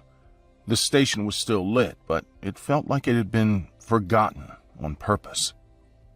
The train arrived late and almost empty, with only a few people sitting far from each other, staring at their phones or the floor. No one made eye contact, and no one spoke, which felt normal for that hour. But it also made every sound louder, every movement more noticeable. When I got off at my stop, the doors closed behind me with a sound that felt final, like the end of something I wasn't ready to notice yet. I walked towards the exit, passing the open turnstiles, thinking about food and sleep and nothing else. That's when I realized how empty the station really was, because even the background noise was gone, and all I could hear was the buzz of the lights and my own steps echoing too clearly. She grabbed my arm hard enough to stop me completely, and the shock of it made my heart jump. I turned and saw a young woman standing way too close, breathing fast, her eyes wide and unfocused, like she'd been running for a long time and never really stopped. Her clothes were dirty, her hair was stuck to her face, and she kept looking past me instead of at me. "Please, I need help. It's following me." I asked her what she meant and tried to pull back my arm, but she held on tighter and shook her head, clearly panicking, clearly not thinking straight. She kept glancing toward the tunnels like she expected something to appear at any second, and that made me uneasy in a way that I couldn't explain yet. Then I really looked at her face, and something clicked in my head that made my stomach drop. I had seen her before, not in person, but on posters taped to walls and poles, the kind people stopped noticing after a few weeks. A missing girl. Same eyes. I told her I recognized her and that people were looking for her, but she didn't look relieved at all. She whispered that it didn't matter anymore, that nothing worked once it noticed you, and then, without warning, she let go of me and ran back into the station, toward the darker side where no one ever goes. For a moment I stood there, frozen by confusion rather than fear, trying to decide if I was about to do something very stupid or very necessary. The station felt wrong now, not empty but tense, like something was being held back. The lights flickered slightly, not enough to go out, just enough to make me notice. I told myself she was hurt and scared, and that leaving her alone would be worse than following her. So I ran after her, calling out for her to stop, even though my voice sounded weak in that space. Her footsteps echoed ahead of me, fast and uneven, leading me past areas I'd never used before. She slipped through a maintenance gate that was open just enough to pass, and the smell changed immediately, turning damp and metallic. The lights were spaced far apart, leaving long stretches of darkness between them, and I had to slow down to avoid slipping on the wet floor.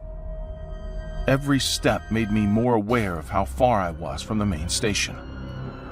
When I finally caught up to her in a wide service area filled with old equipment and broken signs, I grabbed her arm again, breathing hard, my chest burning from the run.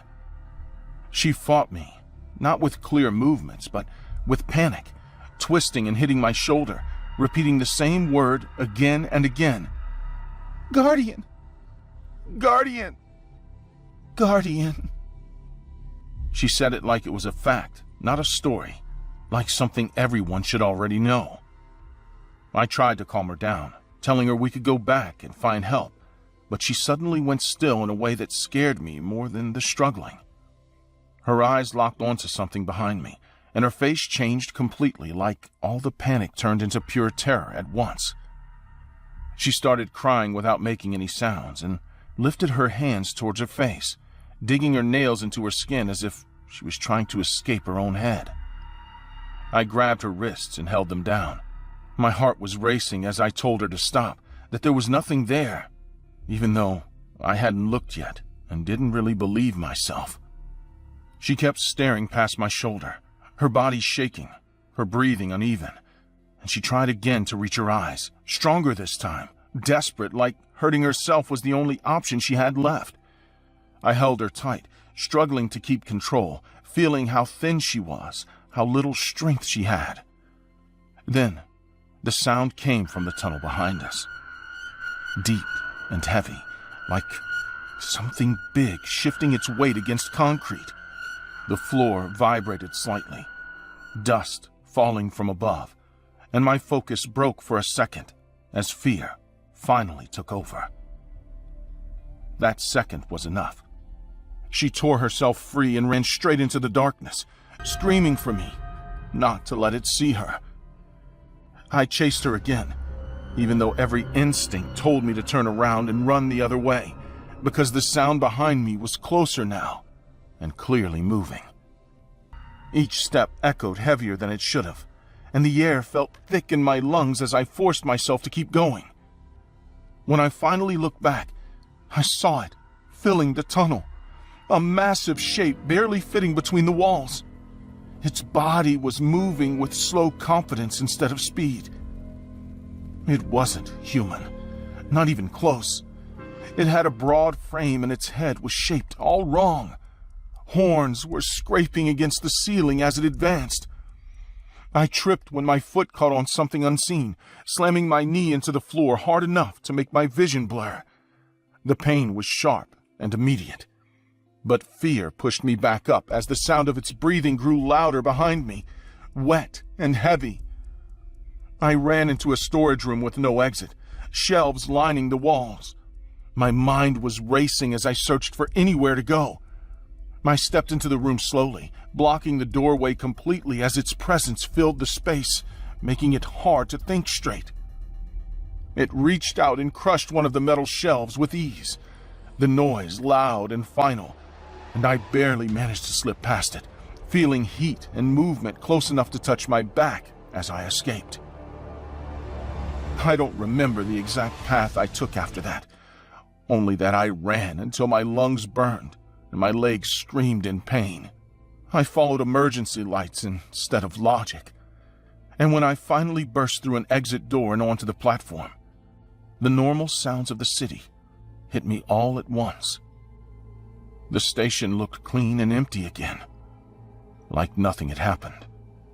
And that made everything worse, because it felt like I was the only proof that any of this was real.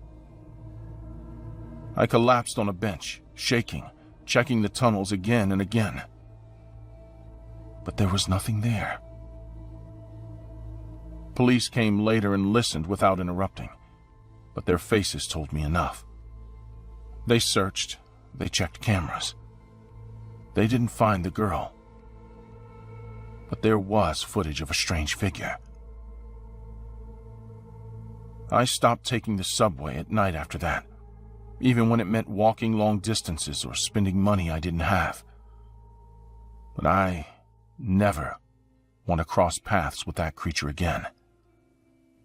Since then, I no longer believe in reality as we know it.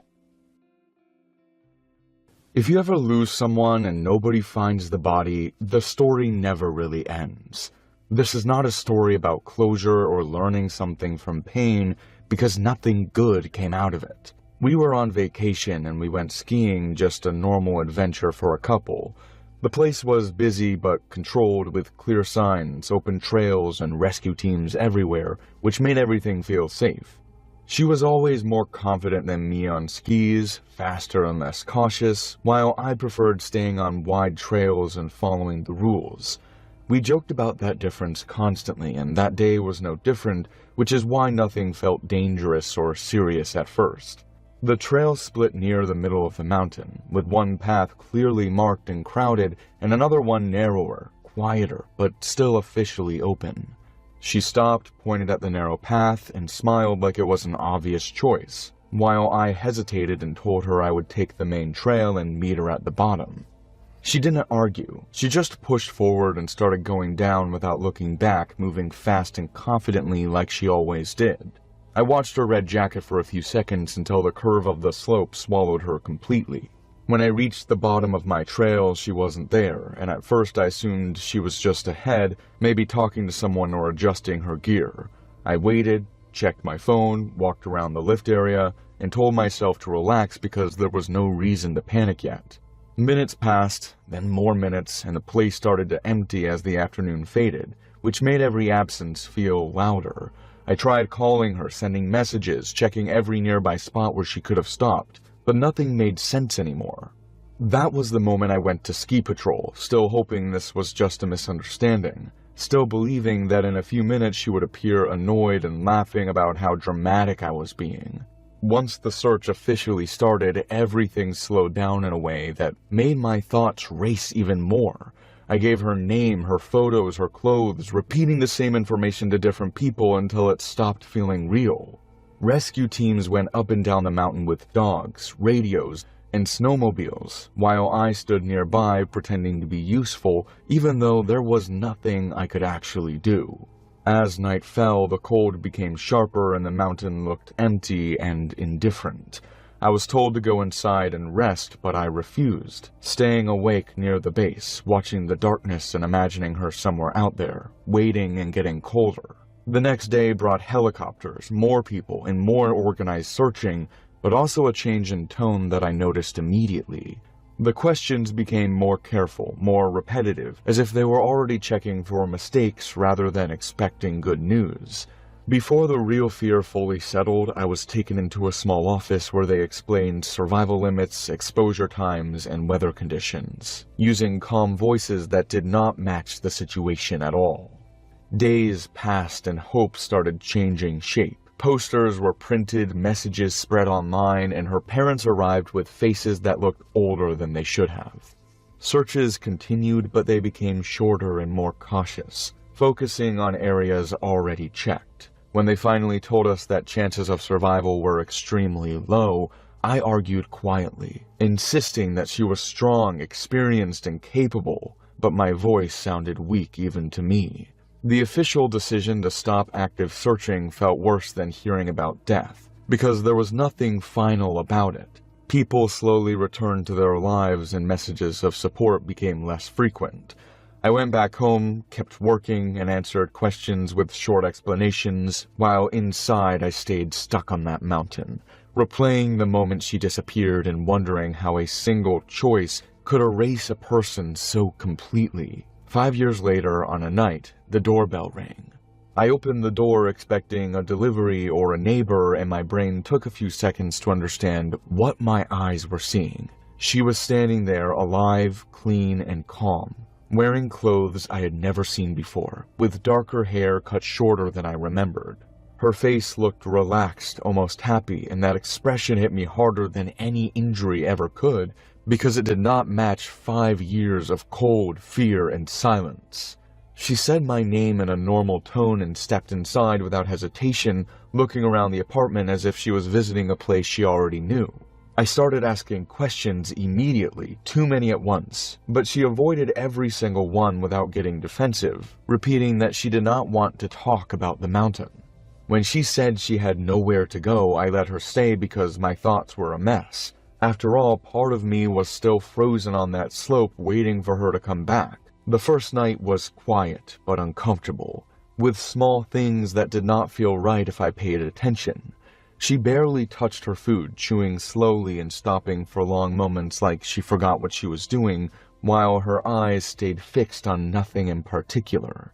Over the next days, her behavior became harder to explain.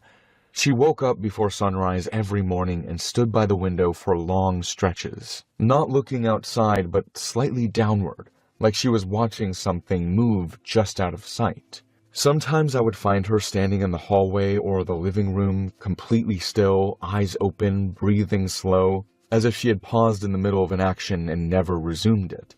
When I spoke to her during those moments, she reacted late, turning her head slowly and smiling like she was embarrassed to be caught. One night, I followed a noise into the backyard and found her crouched low, scooping dirt into her mouth with both hands, chewing without urgency or disgust. When I called her name, she didn't answer, and when I touched her shoulder, she flinched sharply and stared at me like she didn't recognize me. She apologized afterward, smiling again, saying she was just tired and adjusting, but the explanation did not fit what I had seen. I started sleeping less, locking my door sometimes without fully admitting why, and watching her closely during the day. What scared me the most was how normal she acted between those moments, laughing at jokes and talking about the future like nothing had ever interrupted her life. That contrast made it harder to convince myself that this was just trauma. Whatever came back was not the same person who disappeared on that mountain. The tension inside the apartment kept building quietly. That night, the house was silent until fast footsteps echoed down the hallway. My door opened violently and she stood there holding a kitchen knife, her face focused and empty. She moved toward me without speaking, swinging the knife with force that felt practiced, hiding the mattress and tearing fabric as I rolled away and fell to the floor. I tried to block her arm, but she was stronger than I expected, and the blade cut my arm just enough to hurt and distract me.